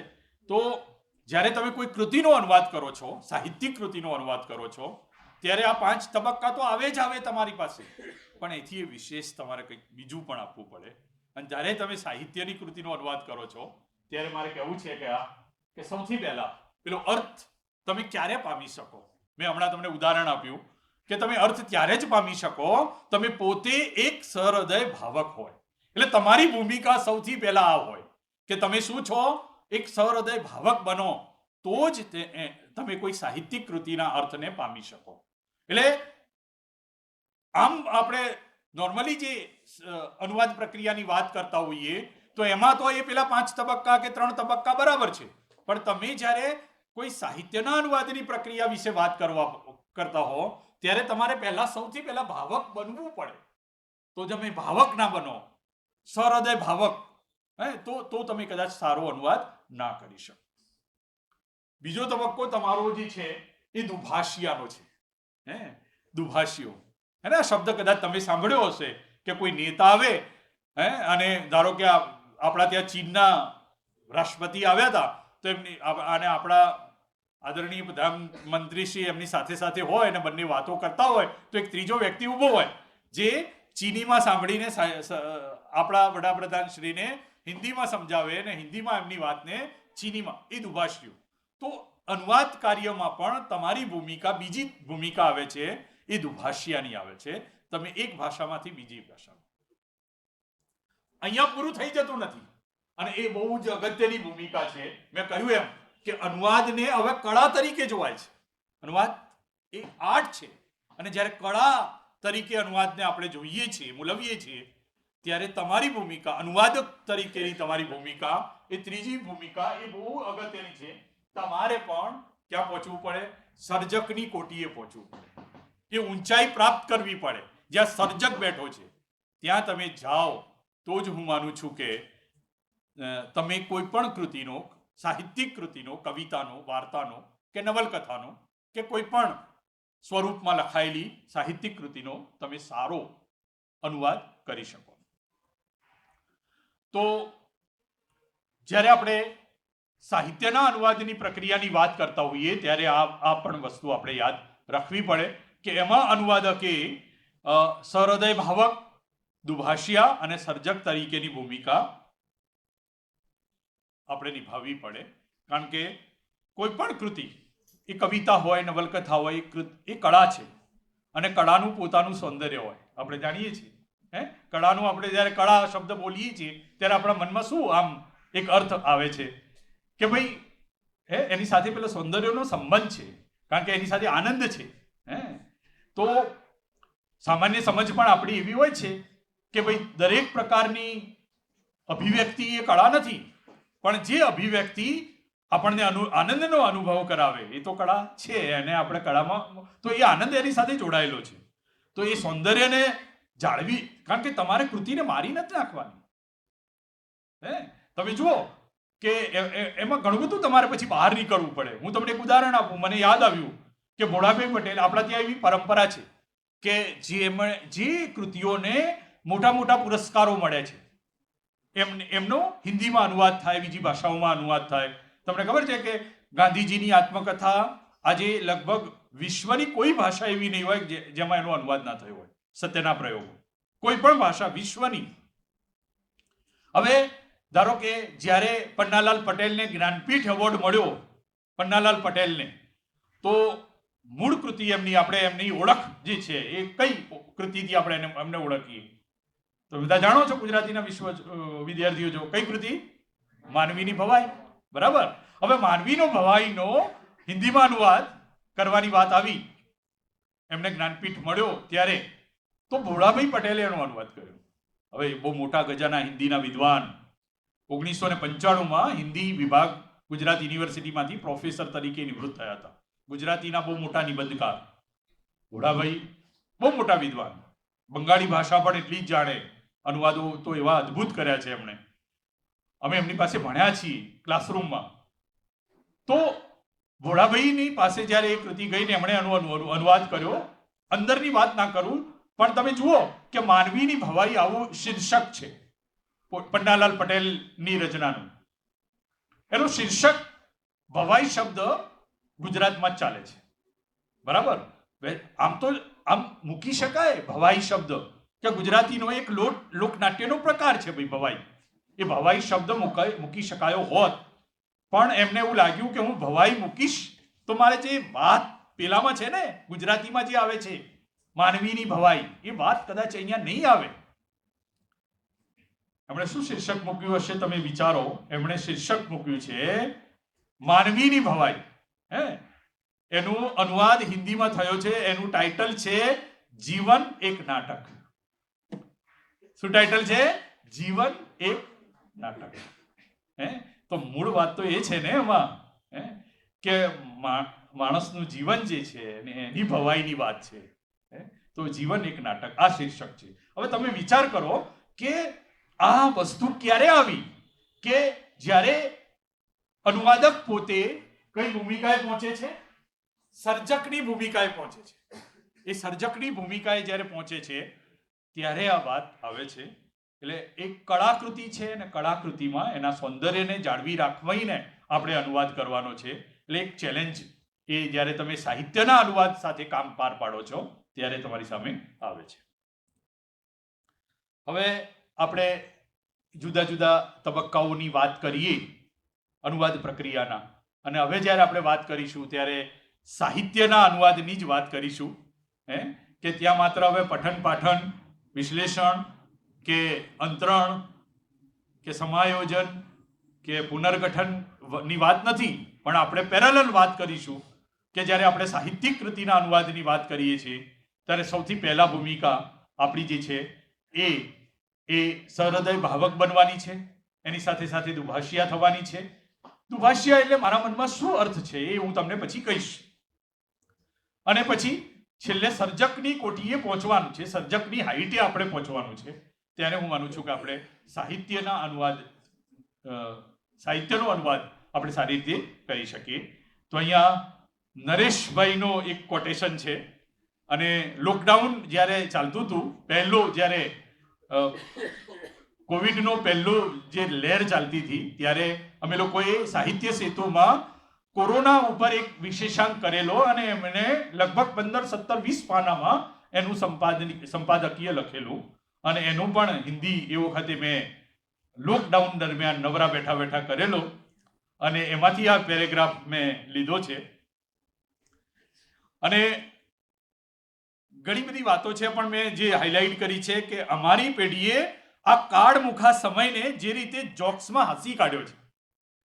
મને હંમેશા એમનું એ સંપાદકીય, અને એકવાર તો મને આ વાત ભરતભાઈએ પણ કહેલી, ભરત મહેતા સરે, કે ચોક્કસ એ વખતે લખાયું છે, એ જે સંપાદકીય નરેશભાઈએ લખ્યું છે, એ ચોક્કસ આમ એક લલિત નિબંધની કોટીએ પહોંચે એવું છે એમ.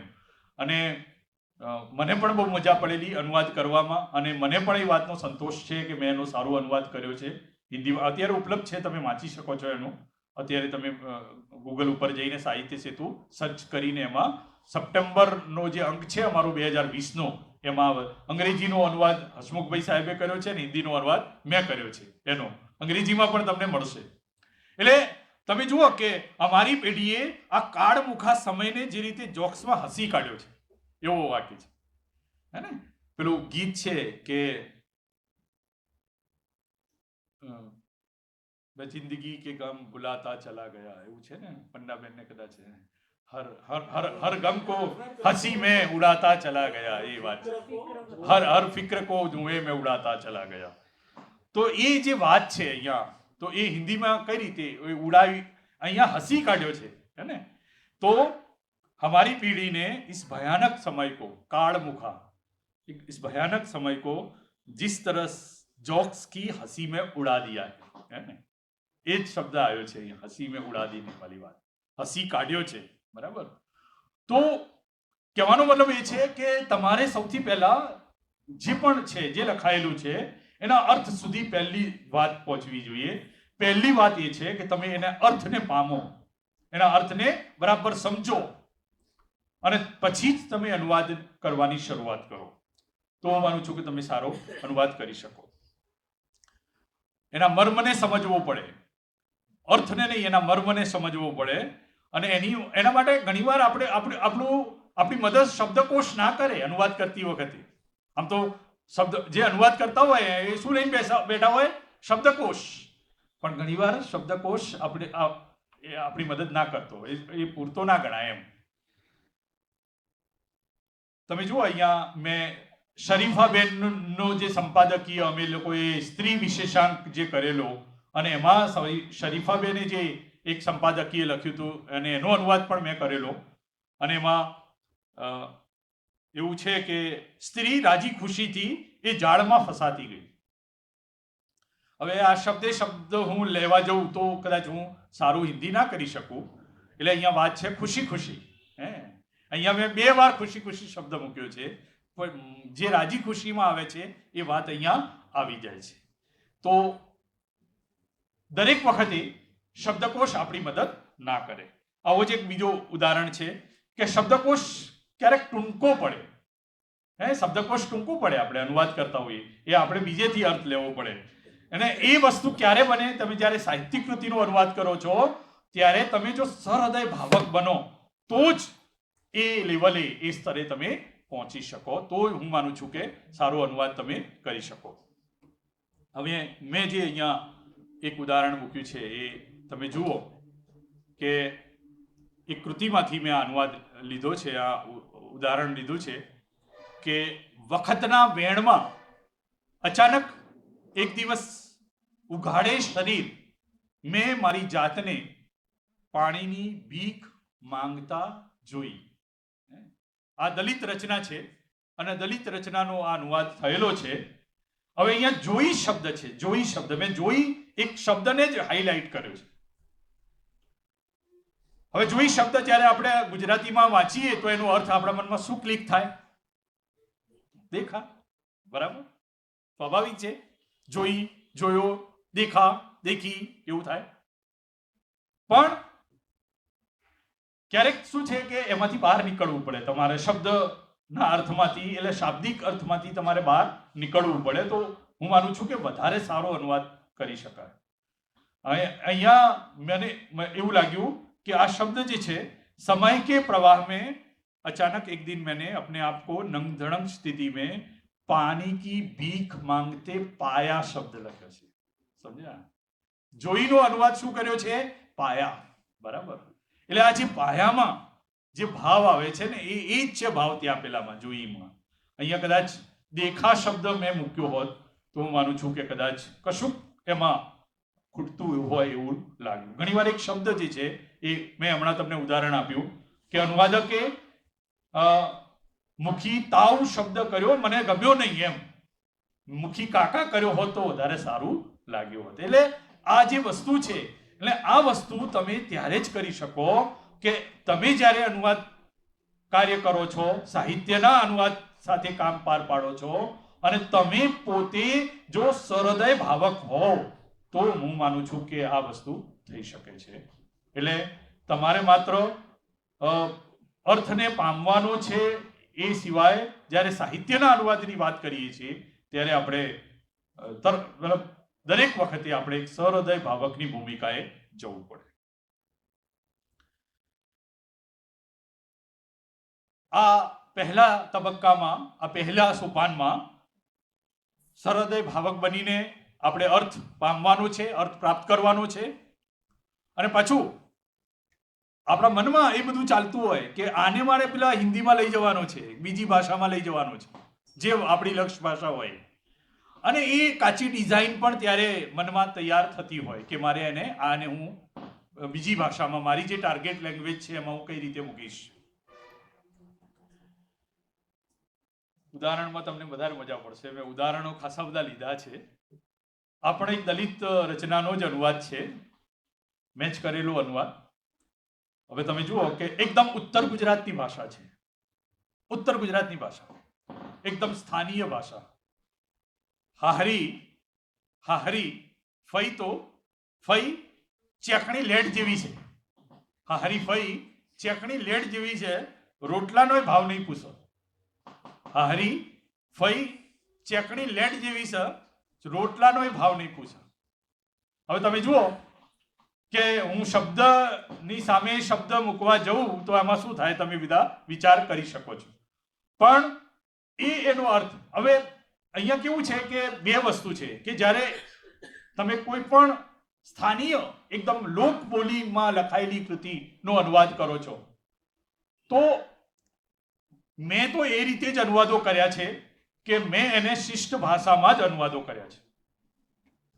હું માન લો કે એને હિન્દીની લોકબોલીમાં કરવા જઉં તો એ જામશે નહીં. એ મને એવું લાગશે કે કદાચ કૃતિ સાથે મોટો અન્યાય થઈ જશે. એટલે મારે એને શિષ્ટ ભાષામાં જ લાવવાની છે. અને અહીંયા ચેકડી લેટ જેવી છે એ શબ્દ હું સમજુ છું કે ત્યાં એવું બોલાય છે, એક મુહાવરો કે ચેકણી લેટ જેવી છે, એટલે એ શું છે? મહાકંજૂસ છે. બરાબર. તો એ શબ્દ અહીંયા મુકાયો છે કે બુआ तो महाकंजूस है, रोटी का भी नहीं पूछेगी. તો એ શબ્દને તમારે બરાબર પકડવાનો છે, એનો અર્થ બરાબર પ્રાપ્ત કરવાનો છે, તો જ તમે આ પ્રવૃત્તિ સાથે કામ કરી શકો. અહીંયા તમારા સુરતના એક વાર્તાકાર, જેમનું નામ છે વિજય શાસ્ત્રી, સુરતના જ છે, નામ સાંભળેલું હશે. અને એમની ઘણી બધી વાર્તાઓ છે, એમાંથી એક વાર્તાનો અનુવાદ એક સમય મેં કરેલો.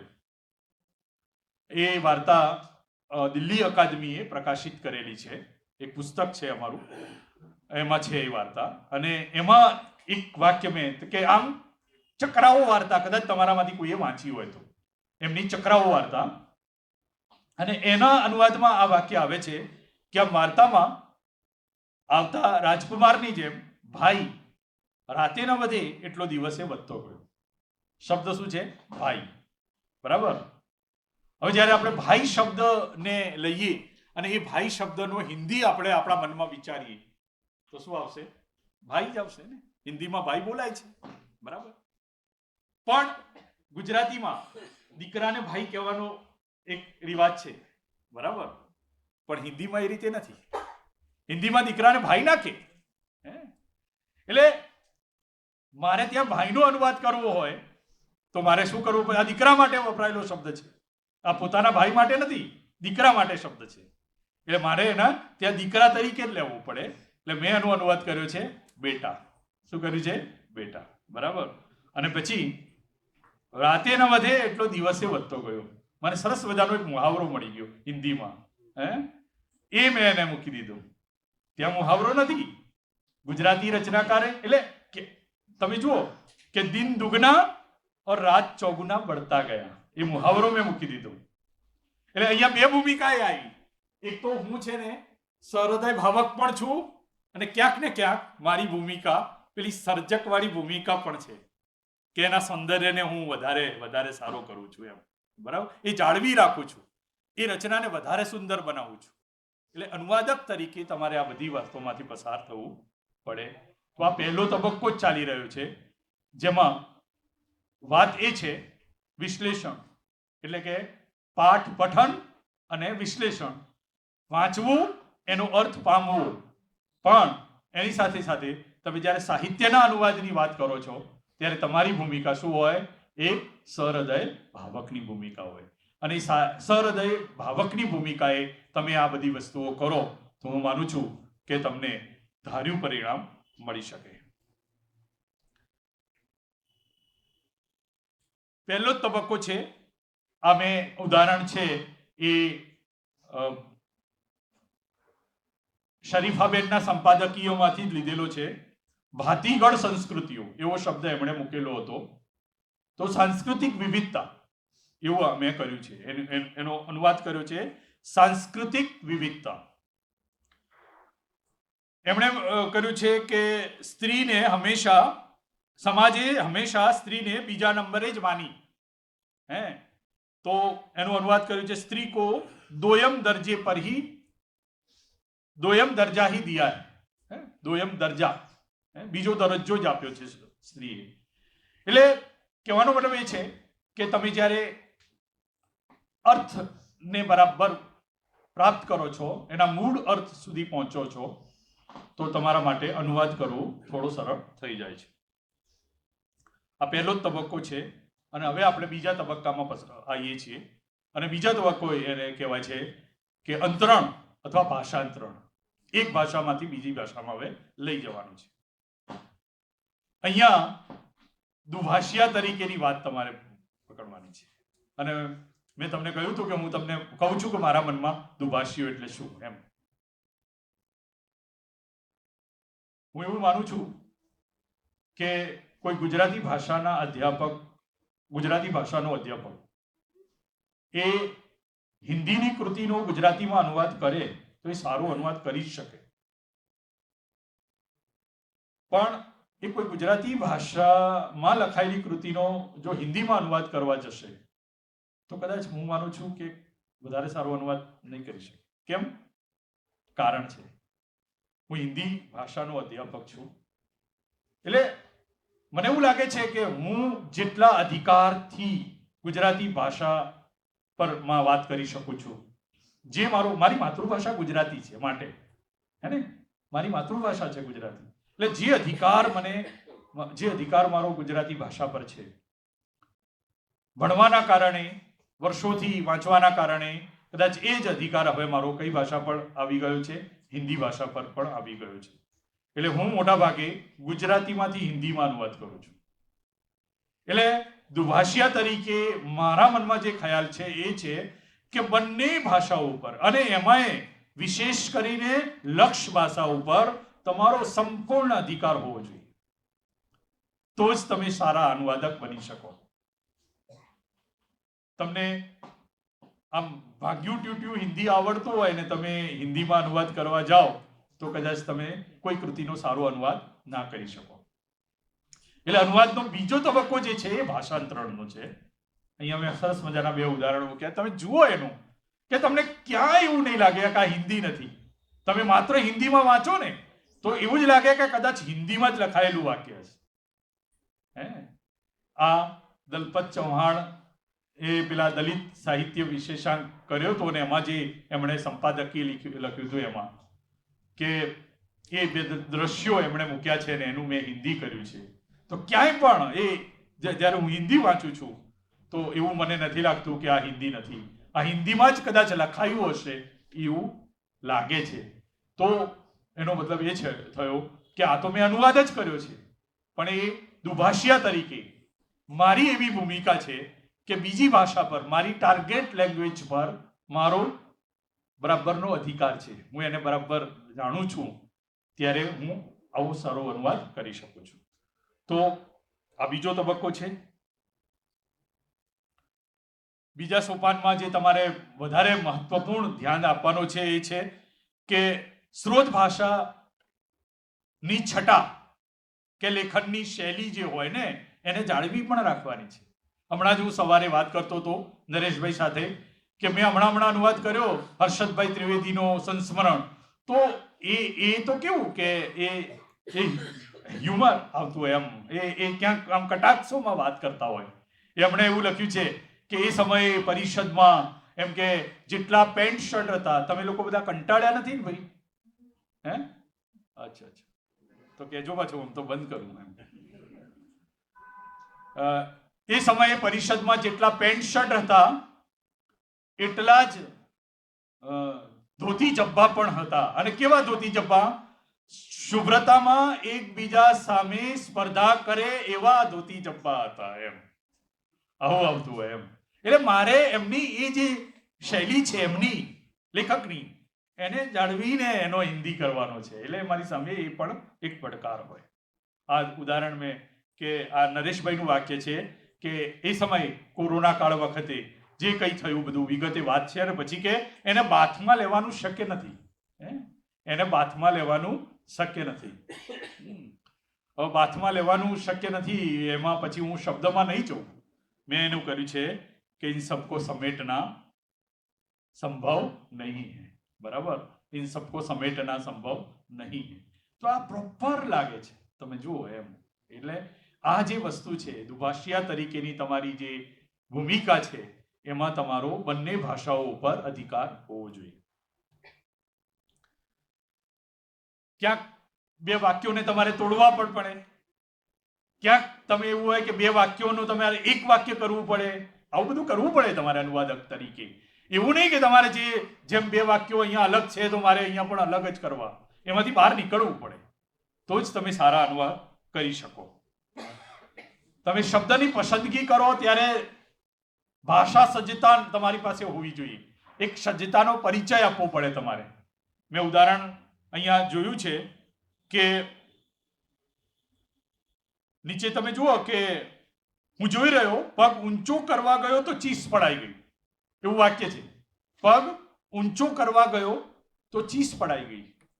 હવે તમે જુઓ જ્યારે હિન્દીમાં આવ્યું ત્યારે એ શબ્દ પણ મને ખૂચ્યું જે તે સમયે કરેલો કે મેં દેખતા રહા, पैर ऊंचा करने गया तो चीख निकल गई. હવે જ્યારે હિન્દીમાં તમે જ્યારે વાત કરો છો ત્યારે ऊंचा करना नहीं होता, ऊंचा उठाना होता है. समझे? पैर ऊंचा करना આવું બોલાતું નથી જનરલી, સારું નથી લાગતું. તો અહીંયા કદાચ કરને કે બદલે ઉઠાના શબ્દ હોત તો વધારે સારો અનુવાદ થાય તેમ. એટલે આ વસ્તુઓ જ્યારે આપણે પાછળથી વાંચતા હોઈએ છીએ ત્યારે પણ આપણા ધ્યાનમાં આવતી હોય છે, પોતાની મર્યાદાઓ દેખાય.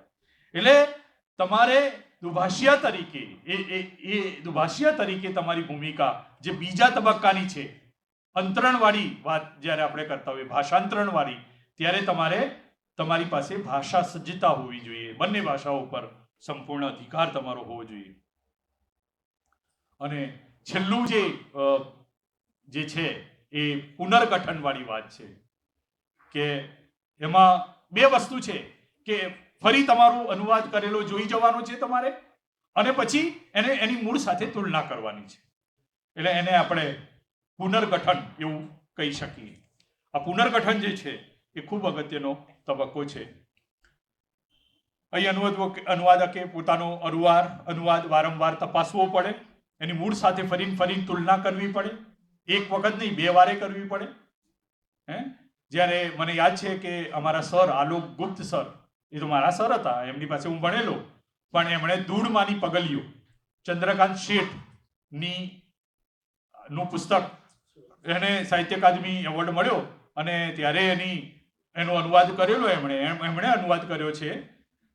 અને એ અનુવાદ એમણે મને આપેલો અને મને કહેલું કે તું એને બરાબર જોઈ જા, વારંવાર જોઈ જા. 2 વખત મને વંચાયો, એટલે ઘણીવાર બીજાને પણ આપવો પડે અને પછી એમણે એને ફાઇનલ કરેલું. એટલે આ તબક્કો પણ ખૂબ અગત્યનો છે, પુનર્ગઠન વાળો. અને પછી ત્રીજી વાત જે મહત્વપૂર્ણ છે, જે સાહિત્યના અનુવાદની વાત આપણે કરતા હોઈએ ત્યારે અહીંયા અનુવાદકે સર્જકની ભૂમિકાએ પહોંચવું પડે. એ ત્યાં તમે પહોંચો તો કદાચ હું માનું છું કે તમે સાહિત્યિક કૃતિનો સારો અનુવાદ કરી શકો, કોઈ કવિતાનો સારો અનુવાદ કરી શકો. હવે તમે જુઓ કે આ અનુવાદ, આ ઉદાહરણ અમે કરેલો અનુવાદ નથી, બીજામાંથી મેં લીધો છે. આ પણ એક દલિત રચનાનો અનુવાદ છે. રચના મલક જ છે, મલક. અને મલકનો અનુવાદ અમારા ચૌહાણ સાહેબની દીકરીએ કરેલો છે. બહુ અદ્ભુત અનુવાદ છે, પણ ક્યાંક આપણને પૂછે. હમણાં જ હું વાત કરતો હતો કે એક આપણા બહુ મોટા ગજાના નાટકકાર અને એમના નાટકના અનુવાદો થયા છે, તે હું જોતો હતો. એમાં એવું હતું કે તો બાયડીને મારે છે શું કામ એમ, તો અનુવાદકે તો બીબી કો મારતા ક્યું હે એવું આવું કરેલું. તો મને આમ થોડું બધું લાગેલું કે બીબી કો મારતા ક્યું હે એમ, આવું ના લખ, મતલબ આવો અનુવાદ ના થાય એમ. હવે બીબી શબ્દ ક્યાંથી આવે એમ. ધારો કે મેં હમણાં કહ્યું કે જ્યારે હું હર્ષદભાઈનો અનુવાદ કરવા બેઠો અને ત્યારે એમણે પેલા ઉમાશંકર ના યુગની વાત કરે છે, તો ત્યારે તો પેલા આપણા તત્સમ શબ્દો વધારે બોલાય છે, લખાય છે. એમણે પણ એ શુભ્રતામાં એકબીજા સાથે એ લેવલે જ્યારે વાત થાય છે ત્યારે એક જગ્યાએ એવું આવે છે કે ભોળાભાઈ પાસે એ જાય છે અને હર્ષદભાઈ ને ભોળાભાઈ એવું કીધું કે હું ઉમાશંકરના ઘરે જઉં છું, તમારે આવવું છે? તો હર્ષદભાઈ એવું કહે છે કે આપને વાંધો ના હોય તો હું અવશ્ય આવીશ એમ. બરાબર.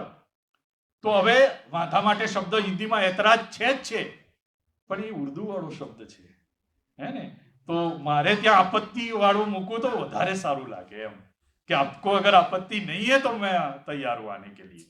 એટલે આવું પણ ધ્યાન તમારે રાખવું પડે કે હું જ્યારે હિન્દીમાંથી પ્રેમચંદની કોઈ કૃતિનો અનુવાદ કરતો હોઉં ને એમાં ઉર્દુના શબ્દો આવે તો કદાચ ચાલી જાય, પણ હું જ્યારે જયશંકર પ્રસાદની કૃતિનો અનુવાદ કરતો હોય ત્યારે મારે પેલા સંસ્કૃત તત્સમ વાળા શબ્દોમાં જવું પડે. તો આ બધી બાબતોનું પણ અનુવાદકે ધ્યાન રાખવાનું હોય છે. તો અહીંયા જુઓ એક વાત છે કે આ અછૂત દેરામાં પહેતું તું મી ન હરખું કર્યું છે, મી ન હરખું કર્યું છે. આ ઉત્તર ગુજરાતની ભાષા છે, બોલી છે. તમ તમારે રમકાઓ, કોઈ દાડો અહીંયા આવે નહીં.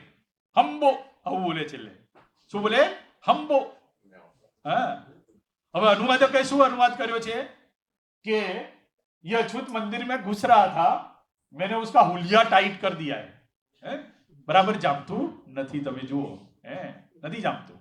અને પછી तुम लोग भी अच्छी तरह फटकार लो, फिर कभी इधर फटकने का नाम न ले. સમજે? હવે હંબો શબ્દનો અર્થ જ નથી સમજાયો અનુવાદકને. હંબો એટલે શું થાય મારી ભાષામાં, હું ઉત્તર ગુજરાતનો છું, હંબો એટલે શરૂ થઈ જાઓ એમ, શરૂ થઈ જાઓ એમ, એ છે. સમજે એવું નથી.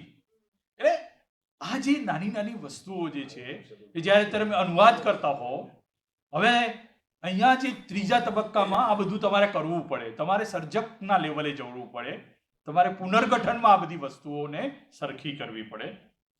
તો વારંવાર મૂળ સાથે તમારે તુલના કરવી પડે.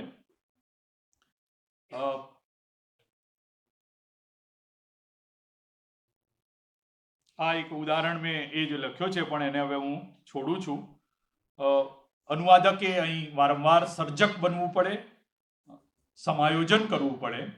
હું એકવાર હમણાં જ તમારી સામે અહીંયા મહેન્દ્રસિંહ પરમાર સાહેબ આવ્યા હતા અને એમની એક વાર્તા છે, ઇન્ટેલેક્ચ્યુઅલ ઇન્દુભાઈ એમની વાર્તા છે, એનો અનુવાદ મેં કર્યો છે.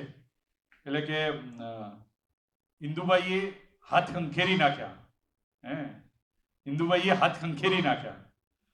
અથવા તો કે ઇન્દુભાઈ જ્યારે પેલા ડૉક્ટર પાસે જાય છે ને, તો પેલા ફેમિલી ડૉક્ટર પાસે, એટલે કે ડોક્ટરે એમ કે કેસ મનોચિકિત્સકનો છે એમ કરીને ત્યાંથી જતા રહેવામાં જ પોતાની ભલાઈ સમજી એમ આવું વાક્ય એમાં આવે છે. તો એ અનુવાદ તમે જોજો કે डॉक्टर ने केस मनोचिकित्सक का है ऐसा कहते हुए वहां से 9 दो 11 होने में ही अपनी भलाई समझी एम એટલે મેં એ મૂક્યું છે ત્યાં પેલી મુહાવરા મેને રખ દિયા है. અથવા તો ઇન્દુબાઈએ હાથ ખંખેરી નાખ્યા તો ઇન્દુબાઈને હથિયાર ડાલ દીએ એમ. એટલે આ જે લેવલે તમારે એ લેવલે પહોંચવું પડે, એના પ્રોપર અર્થને તમારે પામી અને એ લેવલે તમે પહોંચો તો હું માનું છું કે તમે સારો અનુવાદ કરી શકો. મારે તમને એ પણ કહેવું છે કે અનુવાદક ઘણીવાર પુનર્સર્જન પણ કરે. અનુવાદ એ અનુવાદક નથી, એ છે ઘણીવાર પોતે રચનાને વધારે સૌંદર્ય બક્ષે. એ પણ કરે કે એ મરણીયો થઈને લડ્યો. કોઈકે અનુવાદ કર્યો કે મરને પર આકર લડા. કેવું લાગે છે? બધું લાગે છે. શું થાય? वो જાન હથેલી પર લેકર લડા. બરાબર? તમારે એ વસ્તુને પકડવી પડે. આ મેં એ જ વસ્તુ મેં અહીંયા મૂકી છે કે ક્યારેક પુનર્સર્જન થાય કે ડોક્ટરે કેસ મનોચિકિત્સકનો છે કહીને છટકવામાં જ કલ્યાણ સમજ્યું, છટકી જવું તો વાંસે 9 दो 11 हो जाना. તો આવું પણ થઈ શકે છે. ઇન શોર્ટ, આ એવું ક્ષેત્ર છે જ્યાં રોજગારની અપાર સંભાવનાઓ છે. તમે નહીં માનો, હું ગાંધીનગરમાં રહું છું, મારી આસપાસ 3 થી 4 લોકો એવા છે કે જે કશું કરતા નથી, ક્યાંય નોકરી કરતા નથી. એ વર્ક ફ્રોમ હોમ કરે છે, ઘરે બેઠા બેઠા અનુવાદો જ કરે છે અને અનુવાદો કરી અને એ મહિને લાખ રૂપિયા જેટલી રકમ કમાય છે. તમે બધા આ દિશામાં વિચાર કરશો એવી શ્રદ્ધા સાથે મારી વાત પૂરી કરું છું. ધન્યવાદ. અને ખાસ કરીને તમારા વિભાગનો ખૂબ ખૂબ આભાર કે મને આ વાત કરવાની તક આપી. Thank you very much.